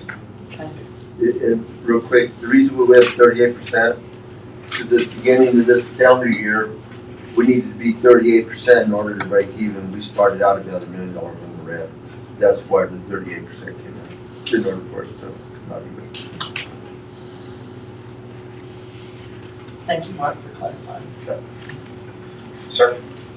We weren't playing Options. Alright.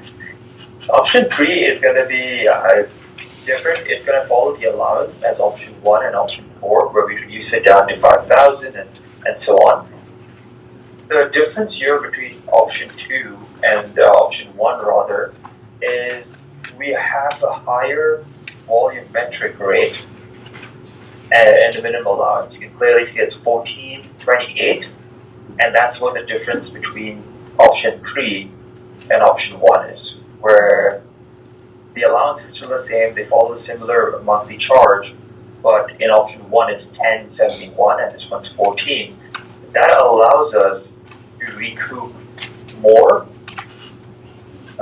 revenues based on the projections that we have. It's closer to the 3.87 mark. And that means that in a subsequent year, the benefit of doing a larger increase or a larger revenue increase is that we're able to maybe in the future years reduce the rate pressures. That will be the benefit of going for something like this. Linda can definitely speak on some of the more technical sides in terms of cost structure, but that's the difference between option 1 and option 3 if I had to summarize it.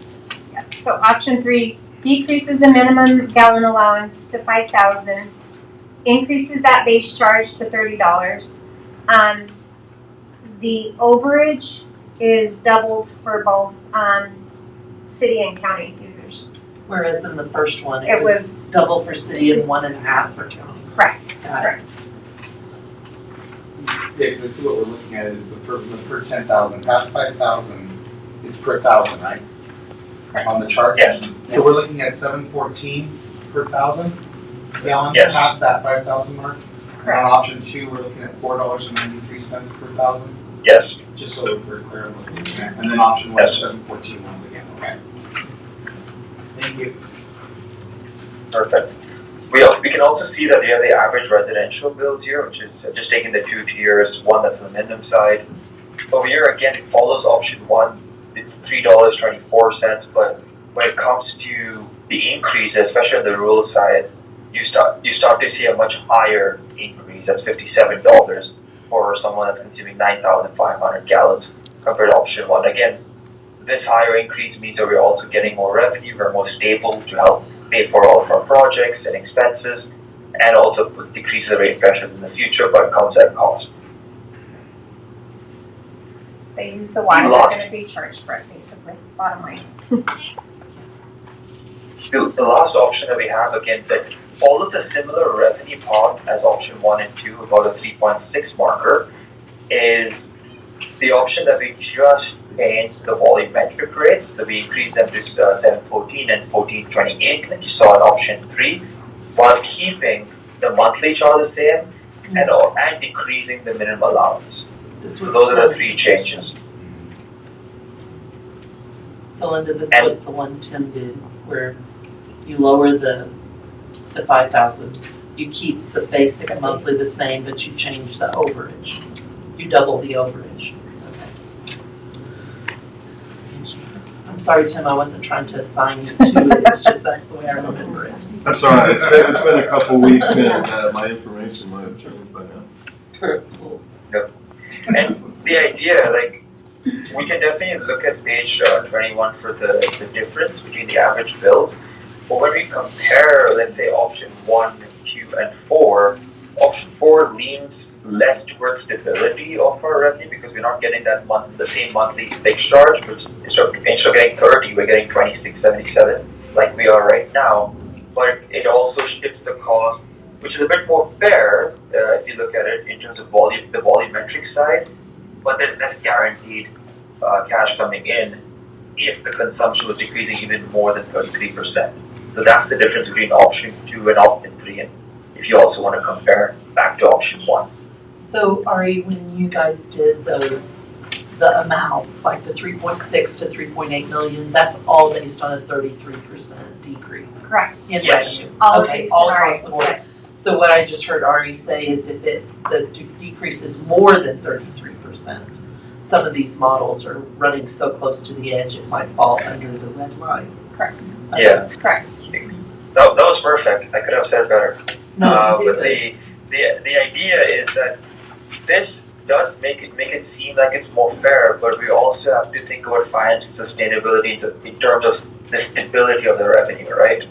That's why option 4 seems tempting in terms of just shifting it over to whoever uses more gets charged more, but we also need to make sure that we're recouping the cash.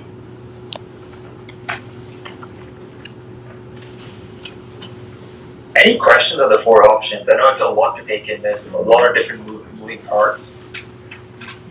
Does everyone understand the options?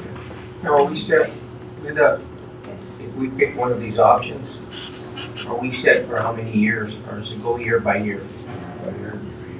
So, yeah, that's something that, council's going to have to, review because the ordinance that was put in front of you all, I believe for 2027, Ari, can you pull that? I didn't bring that ordinance with me.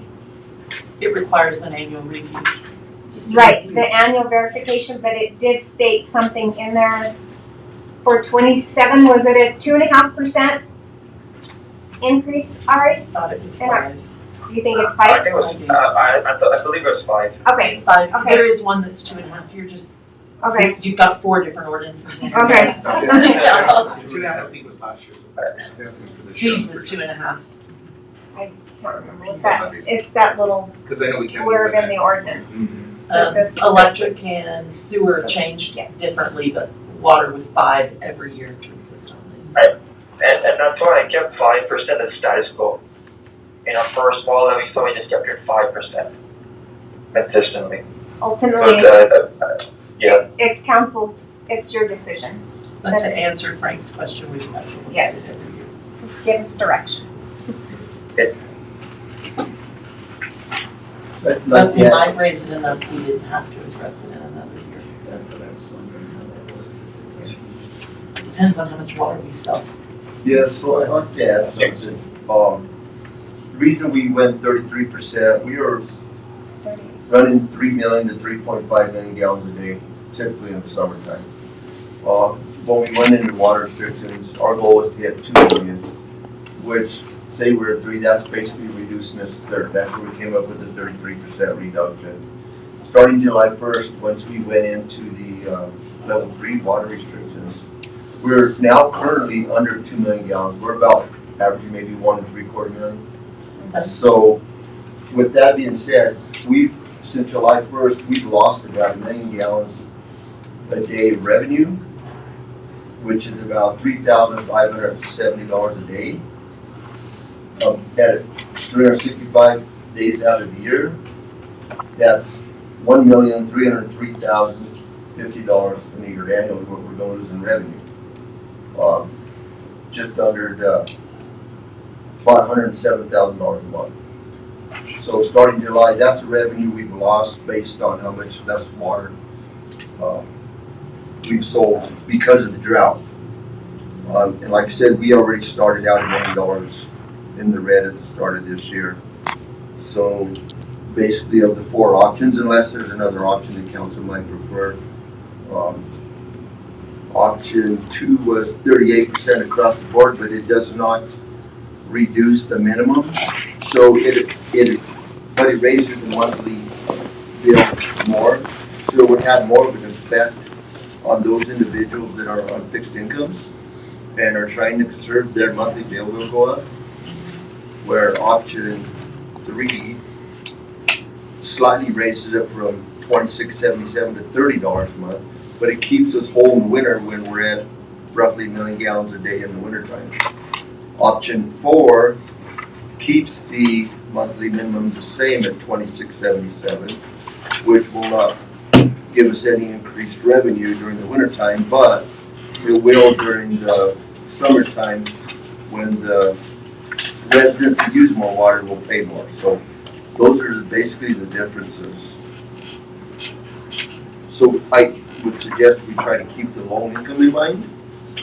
That would be my recommendation. And the 38% across the board keeps us whole, just like option 3 and 4. But option 3 and 4 keeps the monthly minimums for those that use 5,000 gallons a month or less from having to pay as much. But the high users will have to pay for the water they're using. But they control that, how much water they use. They can control what that bill will be by their usage control. Mark, are we going to run through the scenarios in Waterworth? Will we run through the scenarios in Waterworth? Well, yeah, you use those scenarios based on what, 9,500 gallons a month? Yes, what you presented. That was based on 9,500 gallons a month, those scenarios that you have in front of you. So it's taken the 5,000, plus if you use 9,500, what that would be, that's what that bill was. But if you go $30 a month for 5,000 gallons and you used 6,000 gallons, you could figure out what your bill would be just by that overage of $7.14. You'd add that to it. It's pretty simple math. Come sit up here. So it's easy to figure out. Answer questions. So it's a tough decision. It's council's going to have to make. Again, I would recommend keeping our low-income individuals in mind.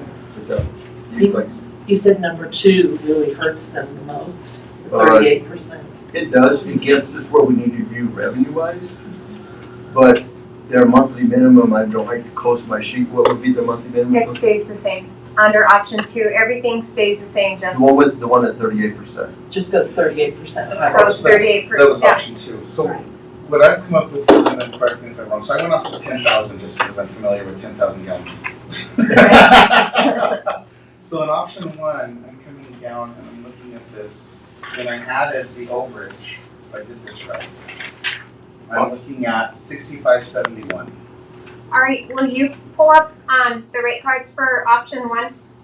Option 1, the only difference with that one is the people live within the city's limits double once they go over 5,000, and the ones that live in the county only go 1.5 times. And for Glenn, I'll let her speak on this behalf. Our Tyler, the software does not support those different tiers, is that correct? It's a lot tougher. We could do it. It would just be kind of tough to explain to the customer when they came in to try and get them to understand what tier they fell under. Tyler we can do tiers. I think it'd just be a little confusing for the customer. So the less tiers you have, it's less complicated. So Manny, the way he has it, so. He said option 2, not option 1, Linda. Oh. Do you want him on option Do you 1? want option 1 or? Let's start with 1, because that's what I'm trying to figure out here. So on the left side of your screen is the current scenario, how everything is so. Right. 3,620 gallons, right now it's 2677. With option 1, it would reduce to the minimum gallon allowance to 5,000. It would increase that base charge to $30 and a penny. So anything over would be billed at, It says 714. yes, that is correct. So if you look at, the 9,500 one on that side, this is for, you can kind of see, so right now, somebody that would use 9,500 gallons would pay $26.77, and then after that overage, which would be 2,500, I think, over that 5,000, they would pay $7.14 for that. So their bill would be $33.91 based on this current option. That's current, yeah. Yes. With option 1, by reducing it, they're going to pay the $30 and a penny, and then that variable over anything they use at the $32.14. So the new bill is 62. Correct. Yeah, so yeah, that's what I was seeing on here. So then option 2, we were looking at that on option 2. The bill on that is actually lower. Yes. Because the minimum stays the same. No, option 2, the 7,500. 7,500 gallons. So yeah, so we're looking at a total bill of 4,680 if they use 9.5, right? 9,500. That is correct. So that one there, that's why I just wanted to just be clear from understanding it, right? So yeah, that's the lower in the long run, but you said this is the one that's not helping at all. I thought so, because it just raised it 38% across the board, right? Yeah, this takes us to 37.45, option 1 takes us to 36. So that's kind of like what I'm looking at is that's kind of like the in between. Option 3 is the highest, reaping the highest. It brings you brings in the most. Yeah, so yeah, option 3 brings in the most, and then when you go to option 4, it actually decreases. Right. Where we need to be. Yeah, if you don't have a net of, if you don't go over 5,000 gallons, it goes up $3.13 a month. It goes from $26.77 to $30.01. Yeah, so $4.94 per thousand, so $4.93 per thousand. That defeats the purpose of what we're. No, just as a thought process of those, It's still not doing the it. older people on fixed income probably always stay within Correct. Pretty much, but is that correct? Yeah.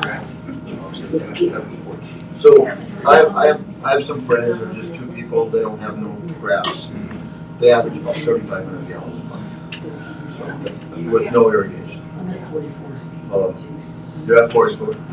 Yeah, so we took 5,000 just to get it out. Yeah, no. No grass, no lawn, just regular. Right. Yeah. laundry. I can't wash my dishes.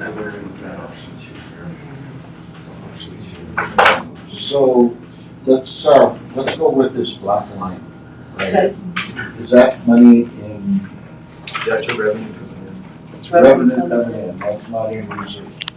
No, it doesn't touch reserves, So we're gonna drop $5 million based on the small one.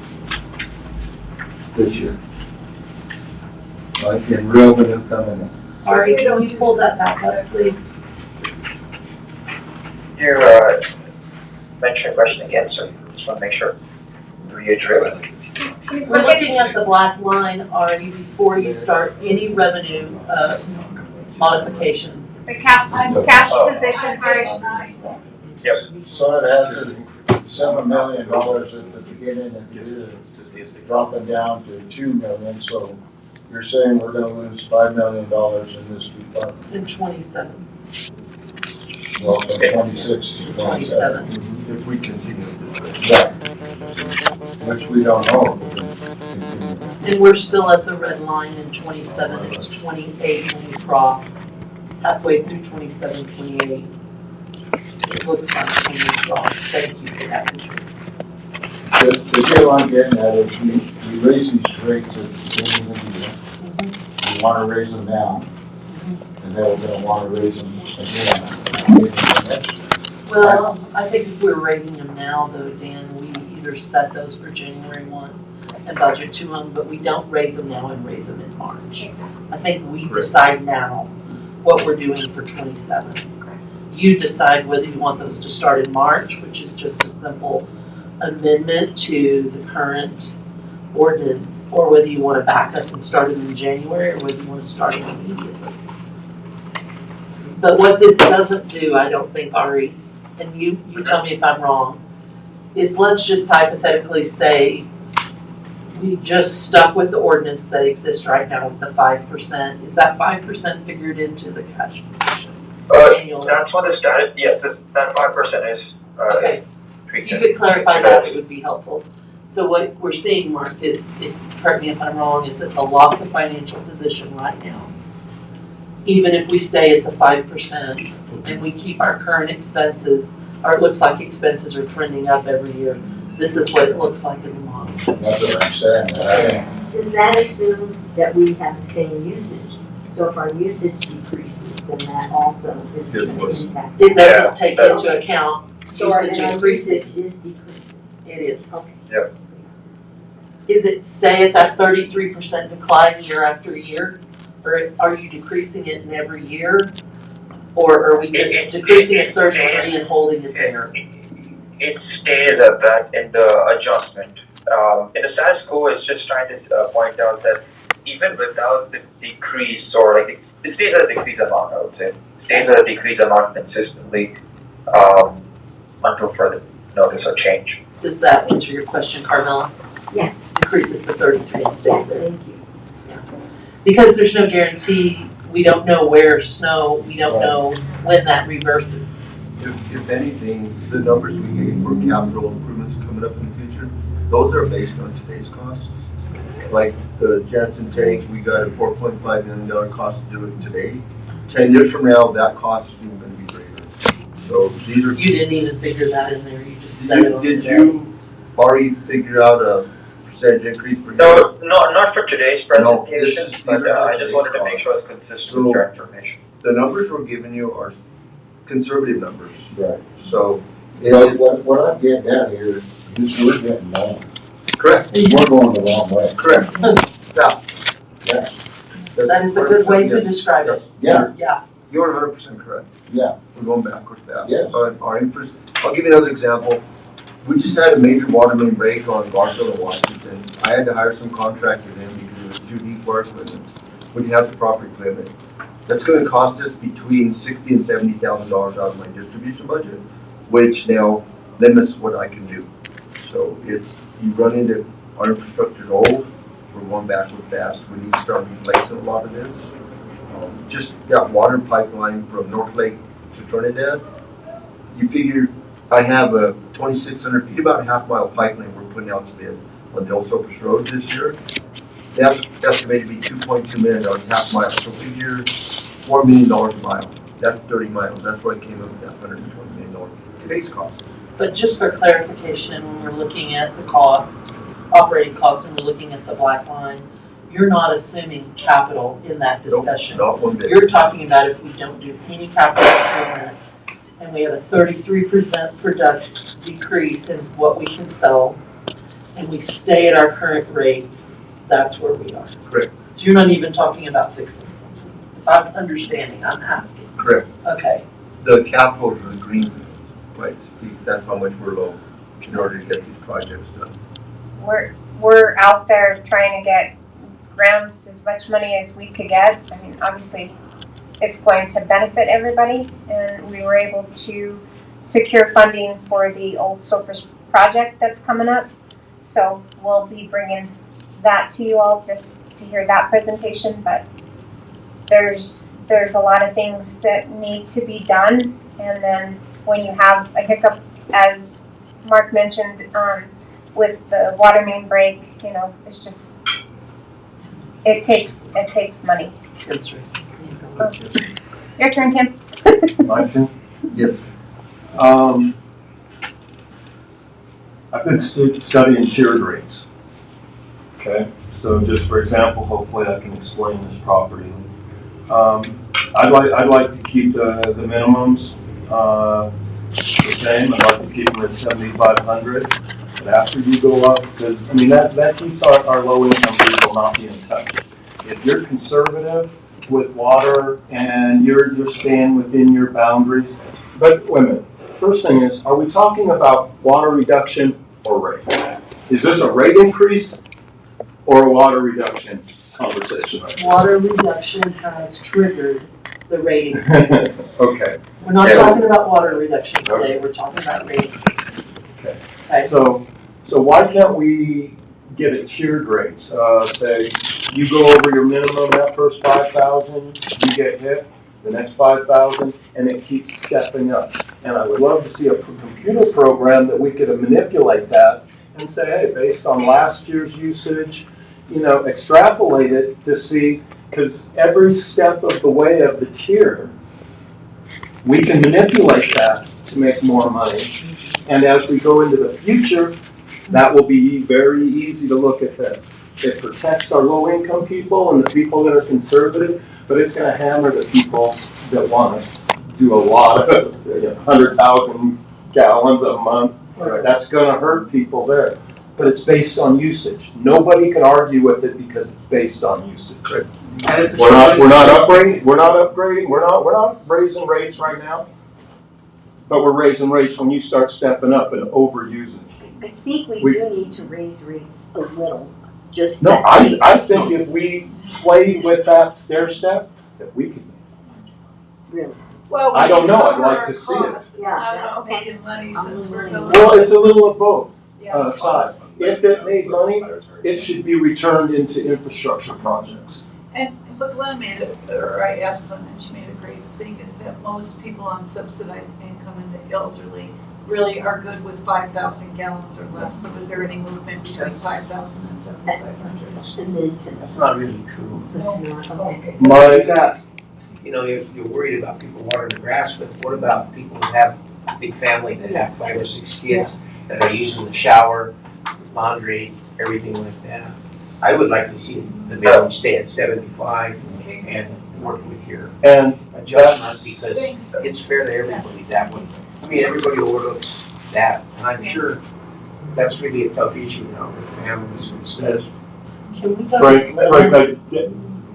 because of our software, Tim. Okay. Glenna, can you answer the question that Councilmember Peters was talking about? Can Tyler do that? Yeah, we can do tiered. Okay. I mean, I was looking at when people are staying at the house. They showed me their bill. It's tiered. Northern California, I've been studying that Bella Vista deal. That's all tiered. Denver's tiered. Everybody that I've looked at everywhere else, and here we're not even getting those offers. We're one of the few that are not. What do you think a tier is? If we've established we're staying at 7,500, where's the next tier? What's the tiers? Okay, and Frank, I agree with you. First, I thought the 5,000 would be good. But then I said, well, wait a minute. A lot of people do have lawns. A lot of people have bigger families. I don't want to cut them off too hard right there. But after you get to your limit, you start spending. It should increase incrementally. We've got residential users at 30,000 gallons a month. And that's okay. They can use all they want, but they got to understand that they're going to probably pay a little more.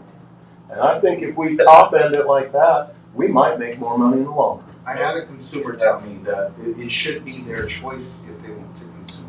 They're going to pay for it. It should be their choice. Okay. And I could see that. And you're going to get maybe a handful of maybe 60 people that are gonna choose that.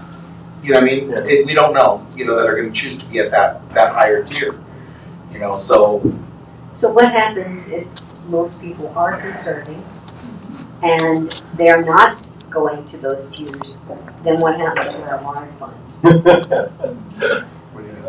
So I'm conserving, believe me. Oh, well, that's why we need the base rate to be in our break. Base rate stays. So I mean, 36. that's what I'm saying, if we don't raise anything on the base end and we keep the 7,500 and people do start to conserve and they don't creep up into the bigger tiers, how are we gonna balance the fund then? Because it's gonna sit where it's sitting. It's gonna be on the high users, the high volume But if users. we just said we got a small percent of the high users, is that gonna be enough to offset it? That's all I'm. So let's talk about Santa Fe Trail Ranch, the prison, the base. Yeah.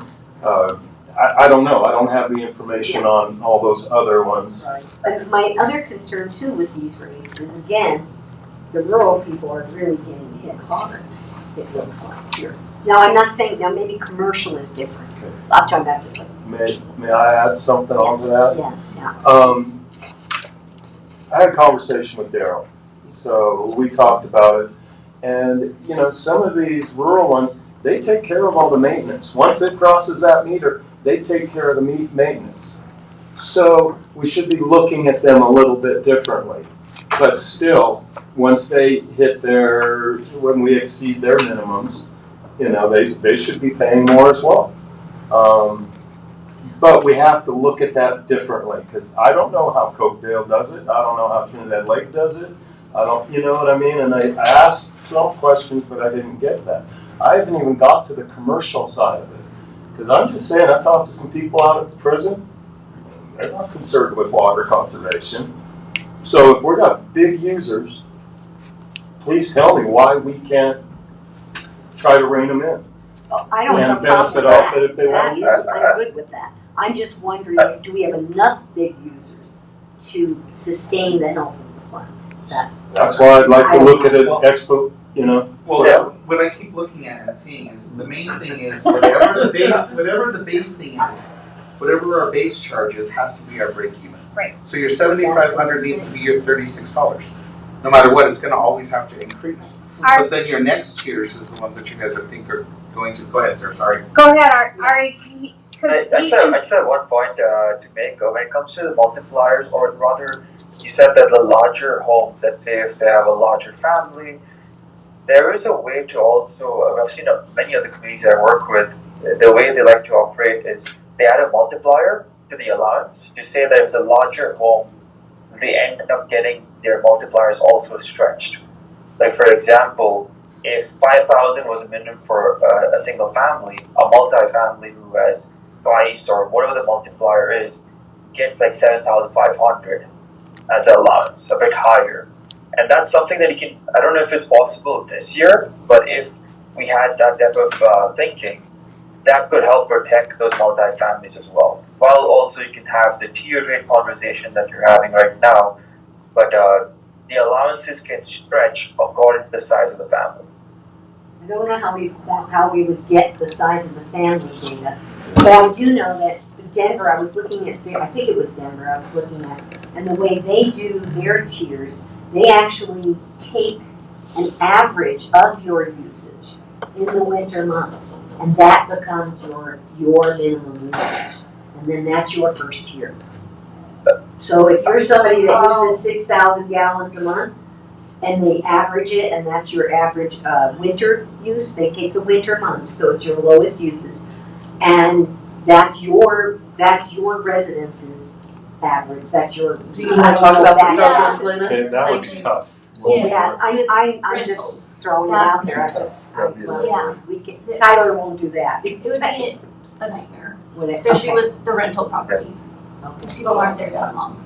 I've actually read somewhere they said 20%. They wanted them to reduce it 20% per that household's average over the last 3 years. Every household would be different, so every percentage would make it tough. That's the way I read that one. I was like, I have heard that on the sewer side, it happens. The winter averaging, it is possible. For the water, either put the multipliers in to protect multifamily, or they generally have the tier rate structure that we're describing, or uniform rate. It all depends. I think those are, I mean, from what I'm hearing from you, they're gonna be tough to do those types of things. Frank, did you want to say something? It is. Frank? No, it's not. I just think that, like I say, like I explained, it's kind of tough on big families too, like you have to take that to effect too. We need to give them something, and I think the minimum should be at 75. I think that would be fair for everybody. And the cost, like Tim said or somebody else, we need to raise it to get that goes over that. And it wouldn't be a bad idea to look at maybe doing a little bit of raise now and kind of have it for next year, and then we don't have to, because last year we raised the rates a couple times during the year, and it makes it tough on everybody. So if we did it now and ran it in and just made an ordinance in March, I think that would be. It would be too painful to do it now and do it in March. Yeah, 27. Just do it. So it sounds like everybody's pretty much agreed to keep the minimums. Is that what everybody's hearing? No. I think we need to raise the base rate. I'm sorry. No, I'm not talking about cost, I'm talking about amount of Oh, the gallons. amount of water, okay. 7,500. Can I add something real quick too? When Glenn and I were working on some numbers, we ran some reports. So we ran residential consumption. So this takes inside, outside. I was gonna run it for the year, and she's like, no, run it for the winter months. So we ran the consumption period for December 1st to April 1st, which would kind of encompass the winter months. And again, these are residential meters, anything smaller than 1 inch. The residential average was 3,624 gallons. These were in the winter months. Did you run it in the summer months, just out of curiosity? No, but I mean, we can do that. And then on the commercial side, now keep in mind, this is commercial inside, outside. This encompasses our resale water stations that we have. The average consumption, and this is from 5/8 all the way to an 8-inch meter, was 37,052 gallons for that same time frame, December 1st, 24 to April 1st, 25. That's wild. There are people putting that much on their lawn in 1 month in the summer. Yeah, and we went as far as like breaking down all the commercial. I can give you for commercial inside water meter, a 5/8 meter, the average meter consumption was 45.44. The average commercial outside water meter, an 8-inch,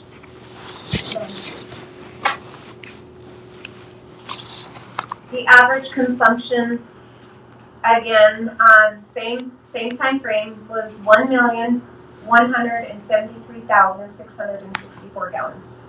And that's 6 months. That was December 1st to April 1st. So I can give you a breakdown of an average at every single meter size if you wanted that.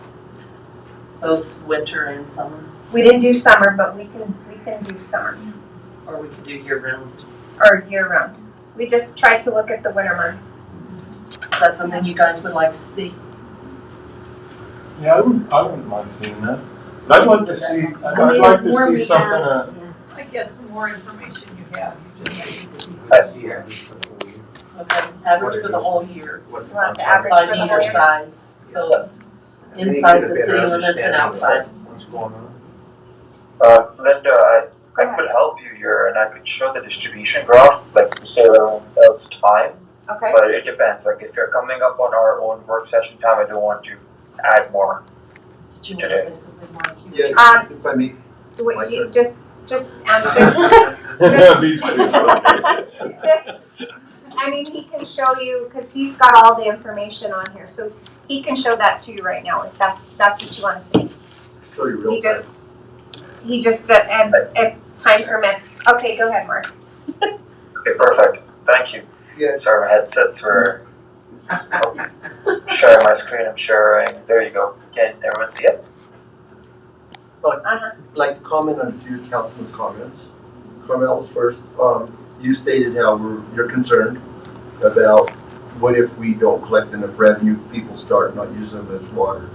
The thing is right now, people were worried they're gonna lose their lawns, their gardens, or stuff. Okay, well, we got rains, they've learned to conserve. They're not losing their lawns. Everybody charges them again. So they're learning water conservation. With that being said, this coming year, if we have a good winter, we come out of the drought, people may have learned they don't need to wall the water anymore. And they're not going to consume that water, and it's going to affect the water department's budget if that happens. People have gone to xeriscape, they're on turf, they're doing different landscaping so that they don't have to use too much water. So with what you said, we need to keep in mind. Councilman Peter, what you said, you talked to Darrell. And what everybody else does, you get Monial Merle, Sunflower Valley, Chicosa. As associates, they buy water from us. Then they charge maintenance fees. They charge storage fees. They have to pay. If they got a water main break, they got to have money in the bank to pay a contractor to fix this. You've heard from gas and electric. They buy their utilities just like our water associations do. They got to pay transportation charges, storage charges, and then they pay for the utility they sell, which is electric or gas. That's why those bills are so much higher than water. Okay, well, water, we have the same expenses. I have storage, I have Monument Lake, I have North Lake, I have filtration, I have operators up there, I have transmission line, which I have to pull money out of. We charge $26.77 a month. Okay, I got storage, transportation, I got pump stations, I have water storage tanks that I got to maintain. Then I have a distribution system. I'm not collecting that maintenance fee to support the infrastructure I have to do and to replace. Out of that monthly minimum, which is $26.77 here in town, I have to take bits and pieces out of that to put in my budget for every one of those line items, which is not much in the end with what I'm collecting. It makes it very difficult. So yes, our water association, theirs are much higher than ours because they have to put transmission, they have to put their distribution lines in. They have to put pressure reducing valves. They have to charge maintenance fees. That's why their bills are higher than ours. But yet I have so much more infrastructure than they do, but our bill's so much smaller. And I'm expected to maintain that budget out of that. Okay? Councilman Shue, on what he's saying, okay, what if we raise the minimum? No, leave the minimum the same, but add a little bit more. So go from $26.77 to $30 a month. So it would help us in the winter time. Anybody goes over the $7,500, if they'd have to pay for that afterward. Councilman Rossetti, what his comment was, we're going backward fast. We're like the Titanic. We are going backward fast. So we need to do something. So with whatever all of you have said, they all make sense. Okay, we need to find the best common denominator and how to move forward with that. Everybody has different opinions. I mean, there's different ways to do this, but we got to look at our consumers, and we have to look at our departments. We have a very aged infrastructure, which needs to be replaced. I've said this before. It's going to open up like a sprinkling system one of these days, and we're not going to be able to repair it. If it's 100, 150-year-old, we need to start replacing our infrastructure, and we can't do it at the pace that we're moving at. So, what all of the councilmen have said are all true. We need to do something. We need to do something quick. We need to be aggressive, but not too aggressive. What about, not just on water rate, what would be and I know it would have to go on a water bill, but if we set a particular rate as a tax, maybe a maintenance couple bucks fee. or something like that, a maintenance deal, and that would build up the reserves, I mean, what we want, and maybe that would cover it, and it might be a easier way to get money than that charge people on the rates of that, because they understand what's going on.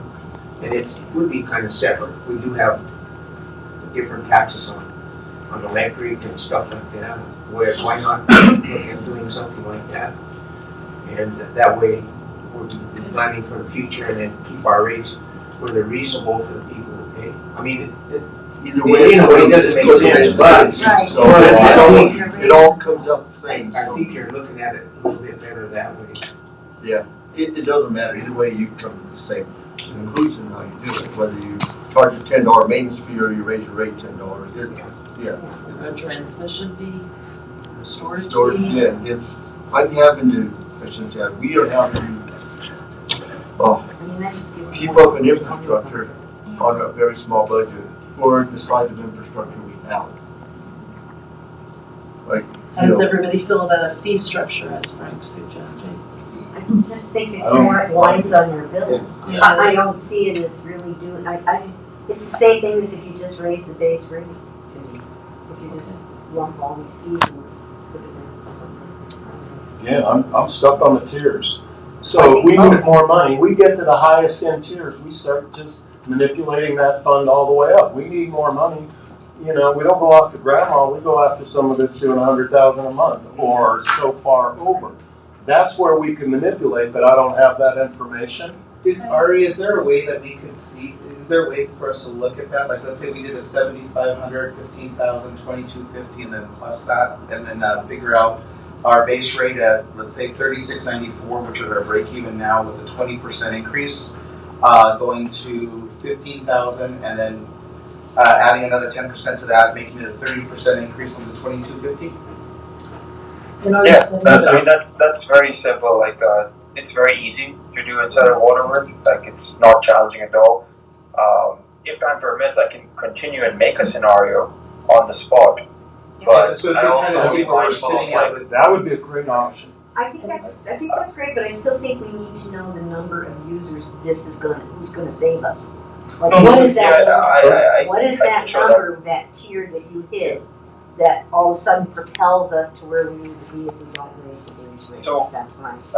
Well, that's what we're trying to figure out here. This Manny, were you setting the base on the 38%? The 38%, yeah, which should be close to our break even. And that's what I'm trying to go through because that was already calculated. Yes. At our break even, no matter what. Can I ask another question? I read somewhere we've got 1,000 new apartments units coming in. 1,000? I don't Is that right? think that's right. That sounds like a lot. That sounds like 100. Okay, so what do we do for apartments and multi-housing things? An apartment should not get 7,500. Mark, that's a commercial. So that would be based on the meter size. So depending, let's just hypothetically say it's a 2-inch meter. So if it's a 2-inch meter, they're allowed,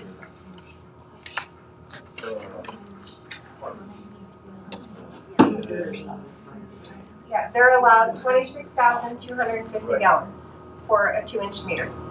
Okay, but they're an apartment complex. It's an apartment complex with, let's say, 12 units for each one. I mean, if it's got a 2-inch meter, you still just got to do the math and divide it out. And then if they're going over, I don't think they should get 7,000. They have no use. They wouldn't, because it would be just based strictly on that 2-inch meter, so they're allowed 26,250 gallons. For the whole building. For the whole building. Yeah, but I don't know what that means if you don't like break it down for. I get what you're saying. So how did they in the apartment pay? Or is the apartment? So how much apartments pay 2,600 Do gallons? the guests pay or the residents pay or does the Owner pay. So they probably might have it included as part of their rent. Makes sense. So It's a master meter. it's a master meter to us. So commercial inside water meter, we're gonna say my apartment complex is inside the city limits. It's a 2-inch meter. This particular one during the winter months was the average consumption was 2,915,638. It was for that December 1st through April 1st. And how many apartments? Yeah, were that there? doesn't tell me anything. No, the number of bills that were billed under that there was 302 bills. Oh, wow. Oh, okay. So 302. But yeah, that makes So sense. 302 bills. Mhm. How does that work? Is that 302 separate apartment buildings? No, so it's Water meters? it's all depending how they're categorized under that commercial rate, a 2-inch meter. I'm just saying, y'all hear what I'm saying though? I mean, they shouldn't get the same allotment as a full house with a yard. I don't think they do. That's what I'm saying. I mean, that's just, if they do, that's where we make more money. They wanna leave the hose on all day or. Well, they have an apartment. Yeah, they don't have that, but how They're about, just how about the outside landscape factor? So You're right. That's the outside, yeah. Huh? You left your hose on. You don't have You get a any ticket. complex with individuals. I tattled, but. It was right before we all did our mistakes. So- All right, so Linda, you see what I'm saying? I'm saying, wait a minute, why don't we have limitations for that? Because we need to limit that use too and make money off it. Right, but a 2-inch meter, we're gonna look at it because how our ordinance is set up, each meter size has a certain minimum allowance. Right. A 2-inch meter has 26,250 gallons that they are allowed, and then they're charged, like, what is it? Oh, no, what's the base? So the base amount that they would pay would be $93.69 for 26,250 gallons. Anything above that would be charged the $3.50, $3.57 per thousand. So did they use the 26,000 is my question, because if they use 2.9 million and 300 users, that means every apartment's using 10,000 gallons, so there's something weird about that. Like, is that because they have water outside, because they have a laundry It may department? not necessarily be like, it could be, what else would have a 2-inch meter? Yeah, I thought maybe they were allowed that but hadn't used that amount. Like, maybe like a commercial building, for example, might have a 2-inch meter.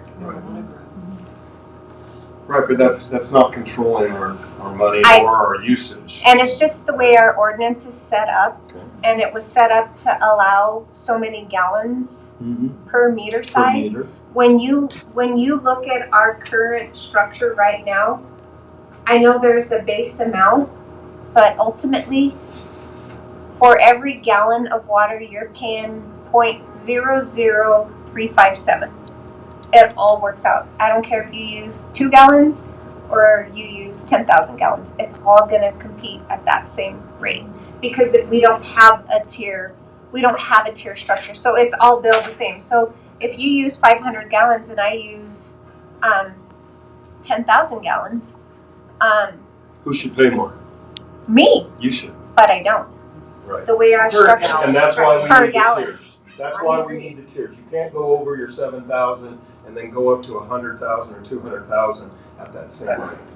That is ridiculous. That's my point right there. All the way across the board. Instead of just raising rates straight across on everybody. So Everybody doesn't use it. you almost have to decrease that minimum gallon allowance to achieve what you're wanting. And it's But then across they the could board. make up the money. Say On the that overage. again, Linda, I was with you until you said that last thing. So Yeah, that confused me because we're pretty much saying to break even. no, I'm not gonna say we're gonna break even, but I think it's important to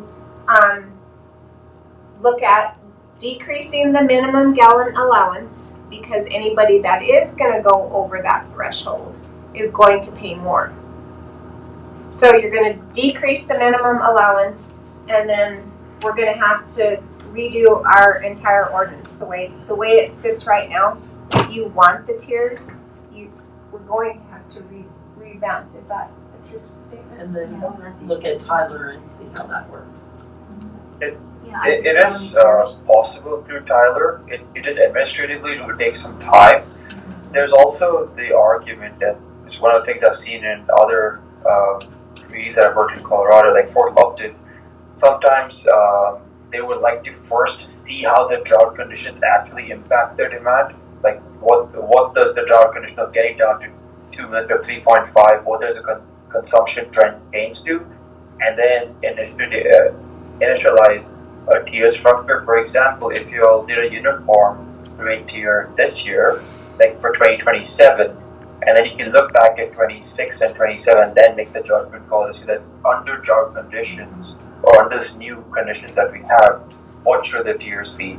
That's another route that we can take, but regardless, I think the main point that we're getting from today is that something needs to be done, especially with the way that our cash and where it's going in terms of reinvesting back in the system, but not enough funds be generated to pay for it. And I think there's a couple other things we have to look at, like the smart meters and how those are reading into Tyler. And if we're going to have tiers, and each of those tiers is going to be at different rates, we're going to need to see how that technology meets this technology. So we won't be able to answer that today. There's some staff testing we're going to have to do. I'm going to add another wrench in there. I also saw that, I think it was the city of Denver, it could have been Northland, I don't remember, I was looking at a bunch of different cities, also had enacted a drought fee on water. So they charge, just because there's a drought, it's gonna cost you $1, whatever it was, for whatever, per 1,000 gallons, it was another $1.50. And it was just a flat drought charge on your bill. So if you use 7,500 gallons, then you pay whatever, times $1.50. And they added that to kind of, I guess, compensate for the drought. One of the things, I don't know. because he mentioned Fort Lupton, and remind me, Linda, if this came up in our conversation, is this the one where you pay for every gallon? There's no minimum? So it's for the city of Fort Morgan. Fort Morgan, You not Fort charge, Lupton. you charge a base rate, just to have the service, and then I think Every it's gallon. like $2 per 1,000 gallons. So if you use 3,600 and you use 4,400, you're all under that minimum, but you're paying different rates. You're actually paying for your gallons. That's another At option. the same rate, at the same rate. But that doesn't, make us cut our water use down. That's not an incentive to cut our water use down. So after hearing everything, just sitting here listening to everybody's concerns, if I had to pull all those together, I would say, okay, let's reduce it from 7,500 gallons to 5,000, increase it from 2677, I'm talking in-town residential, to 30. That gets us our winter revenue coming in. We'll still reduce 7,500 to 5,000, increase it from $26.77 to $38, okay? And then from 5,000 to 10,000 gallons, which helps the people afford, we just raise that rate 1.5 times, which would be half. And then once you hit 10,000 gallons above, then it'd go double. And then above that, well, I'm just talking 3 tiers for now. I want to You go per gallon, you go per gallon or per thought. Mark, so you get the 3 tiers, 4 tiers, 5 tiers, whatever it is. We should be able to figure out what income that gives us, how much money revenue that gives us. Do that. And then we can, hey, minus 33% I think for Tara made a good point though, we have to make sure that our meters can marry up with our software. To see, can they, how does that translate between the two systems? Cause you're not hand entering now, She right? doesn't know how it works. There's some that She's just asking. But most of the digital are. They don't know, they have this sense of Yeah, it's just the formula. Okay. I was like, you're not, no, please tell me you're not. not that long ago, we did. Yeah, I was like, I know we need to. But Mark's scenario changes from where I thought we were, which was we weren't gonna lower the 7,500. Yeah, but So- listen to everybody's concerns. Oh, I don't want, I wanna keep the 7,500. The 75? I wanna keep the 75, 75. That gives got us 75, 75. Doesn't mean we can't do the tiers. No, if you want to keep that 75, we can go to $30 like we had. Right. And then at 12,000, 10, 12, whatever you want That's what it to be. 10. Well, that's why I calculated here, 7,500, 3,694, 15,000, 4432. Yeah, we And then 6432, and then 22,000 it was 8361. So you went 16 and 22 as your tiers. Yeah, so 75, 15, and 20, yeah. 75, 15. Because. And 22. And then I did a 20% increase, is what I looked at, 20%, that might be a better number on there, and then the 20%, and then added another 10%, and we reduced to a 20% as an incentive. That's the way I was looking at it, to see what is the beneficial. main base thing is, what's the beneficial on that 75? The wheel? And then past that is everything else. Just, that's what I'm looking at. So what we're hearing is 7,500 is the minimum. You want a couple of tiers, and minimum, and we'll verify the software. To see what the numbers actually put out, if it actually It's comes kind out. of like that. And based on our customers and what Ari can do is put that in the law. Ari, if we can do 7,500 gallon at the minimum, we increase it to $30, right? Okay, increase it $30. 36.94. Oh, you want 30? 38%. Okay, whatever council wants. Do 38% across the board at 7,500 gallons. And then what steps do you want to go? Every 2,500 He gallons, said 5,000 15, gallons? he said 15,000 was the second. Does that sound So can I interrupt real quick because keep in mind with the water meters, We're just looking at a price and just to see where it puts us. Nothing. okay, but we're just talking residential. What are we doing with our commercial? Because we do have commercial meters that are 5/8 that would fall under that 7,500 gallon This will give threshold. us an example if this is worth it. Exactly. That's what I'm Okay. trying to get. We're just trying to see if it's worth it before we dig all the way down to the 20 feet. Because if this is not feasible, then we scrap it. So use the same format we've been using, Ari. Leave, No, let's use the same format. leave all the minimums in there, gallon allowance. So are we just adding a tier, or for the, what are we trying to do with the rates? The tiers. Four We did 38% across the board, and then, Tiers. or we, No raise across the board. All the tiers we are start. 38%. No, we're starting right at the 7,500 across the board, 38% increase. So that takes us to the 36.95. Wait a minute, man, you just said 7,500 at 38%. Comes to $36.94. I lost my page. So you're gonna raise the base and then we're gonna go a tier. Yes, and then tier it You're gonna up. raise the rate and do a tier. Because we have to raise that base rate. To break even. I'd like to see what it steps out to be first before we start hammering low income people. Well, that's, Absolutely not. That's too big of Well, let's run this scenario first, then we run the other scenario. It gives us more information. Yeah. Okay, So every 2,500. So on the residential rates, run so option 2, Yes, I made a quote of it. okay, and then the base amount, 36.94. And then we have to establish, the tiers. So what are, 2,500 gallons. 2,500, every 2,500 gallons, and what would that rate be? and then what do you want to do with those rates? What percentage increase? What percent do you want to increase every 25? Well, that's what we're gonna do by experiment, but it's gonna What do what this number do you want to put in? Yeah. 10%. Okay, if we're gonna do it every 25, 10% sound bad? Every 2,500? Yes. Well, But every 5%, It's 10,000 more gallons. How about every 5% 5%? for everyone? That's what our ordinance kind of said.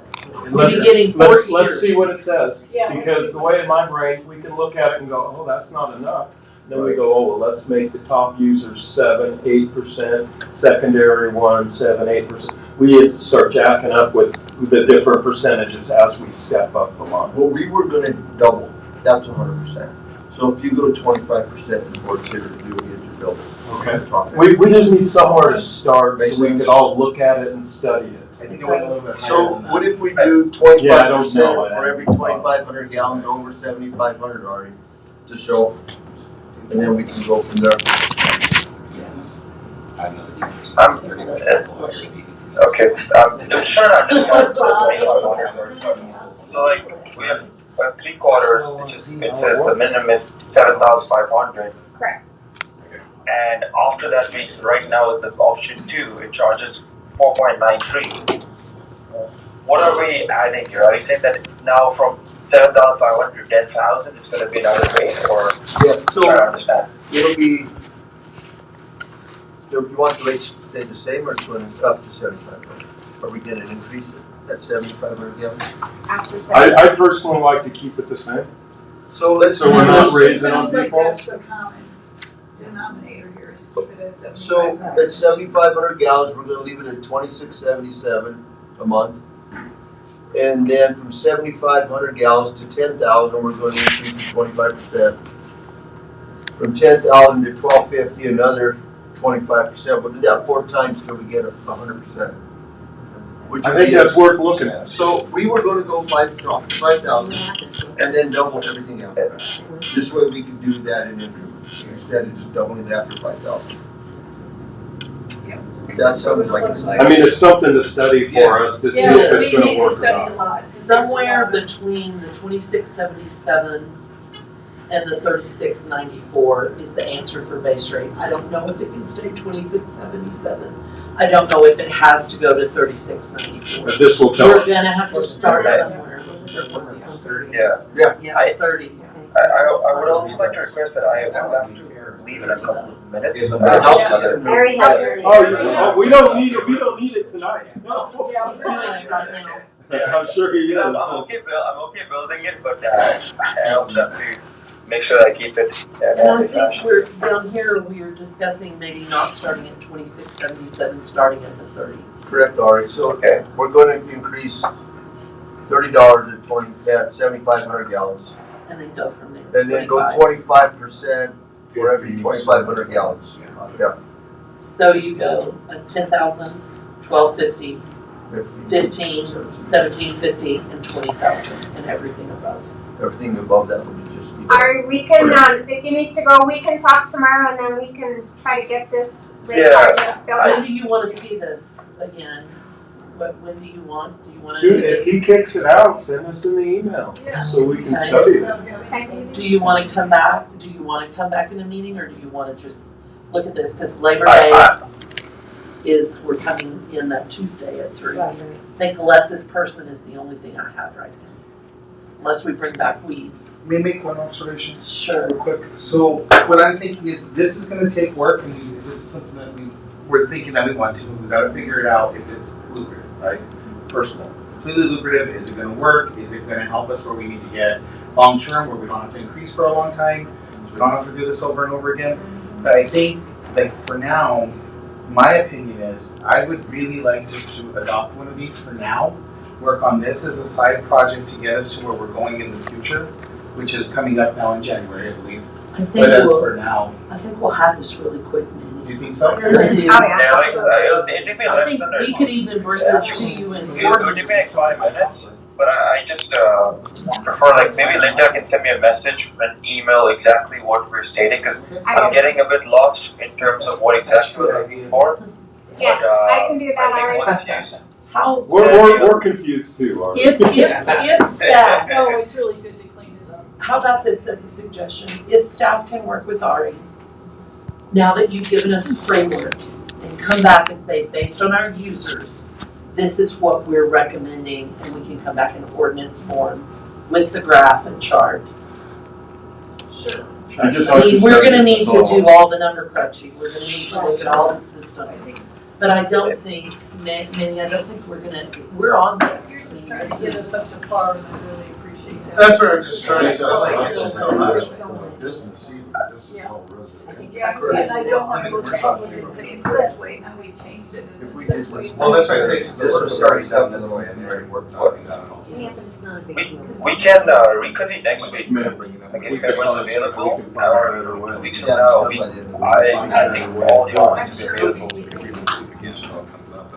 So, okay, Can I ask you this real quick?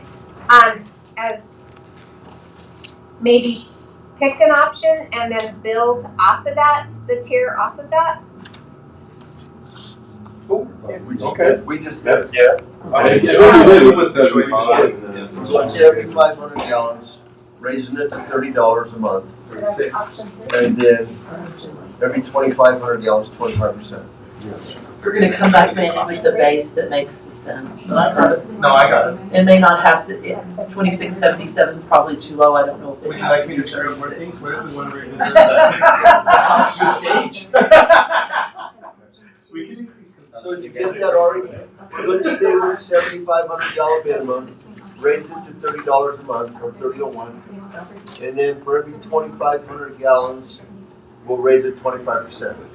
Up to 100%. Up to 100%. I think we can build off of option 2, Ari, but we can talk tomorrow if you need to leave. Yeah, We're pretty close thank you so ourselves. much. Sorry for cutting this off. I really love this. This is one of my favorite things to do. But I really I'm glad it's your favorite. presentation in like 20 minutes as well. So that's gonna be fun. But I thank you so much for the time. I really enjoyed the conversation. I learned a lot as well. Thank you, Ari. Thank you, Ari. Take Nice care. to meet you. Bye. Tara, may I request more information on the commercial issues and the breakdowns of like the Santa Fe Trail Ranch have a 2-inch meter, 3-inch, 4-inch? I don't know.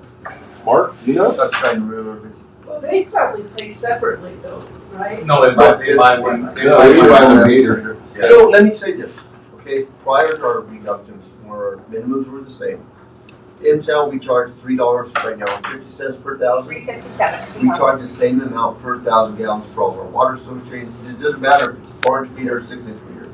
If you divide the monthly minimum, you'll get the same $3.50. It's the same per It's all 1,000 the Just gallons. that they're using more water. So for Minimal water, so we give you that minimum, but it's the same per 1,000 gallons. you do that, can we know how many taps are on each line though? To do math? We have all We have all that. associations. Yeah, no, we have. But How about the prison? How does the prison work? The prison has a master meter, and they're charged so much per 1,000 gallons, the same as they have a monthly minimum based on their meter size. Okay. They have a water storage tank, they fill that water storage tank, they're rechlorinated, and that's what they use, but they pay, what is that, 6-inch master meter, I think. So they pay so much per minimum, and anything above and beyond that, so much. So do you believe that the prison should pay the same as grandma?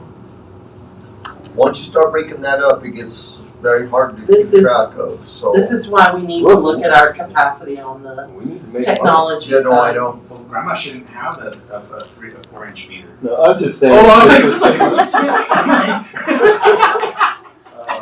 same. Oh my gosh. But I just, okay, let's call it Santa Fe Trail Ranch, Coketail. I mean, I don't know what meter size they are, I don't know how many things, I don't know how to do the math, so they don't have the information. And something else that falls into that same category. so I have that information, and if you want to come in, I'm happy to share. But one way to look at it is, say you take an average. We're all residential customers, so maybe Carmela uses 200, you use 200, I use 10,000, Glenna uses 200. When I take the average of us four, the average is going to look like we're all using the same, when I'm using more than all of us. So it's kind of the same thing with the say town of Coketail. They use this amount of water, and you take the average. Is it a true average?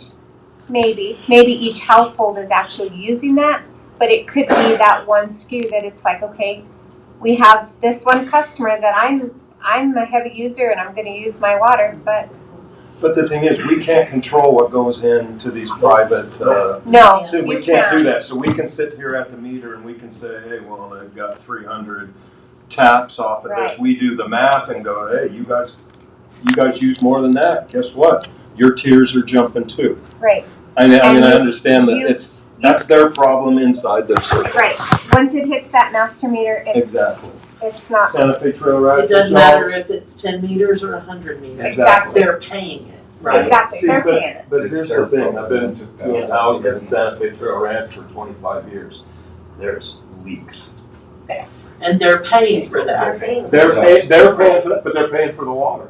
So if we're losing a bunch of water and they're going way over and over, guess what? You get to pay for it, not us. Do you understand what I'm No, saying? I know exactly what you're saying. I don't know, we just got a lot to study, I would think. It's hard to I like, punitive. I'm a little slow sometimes, you know? No, you're not. Thank you, guys. Are we adjourned? We need to adjourn. We're adjourned. We're adjourned. We're adjourned. at Thank you, guys. 5:46. Thank you so much. Linda, Mark. Thank you.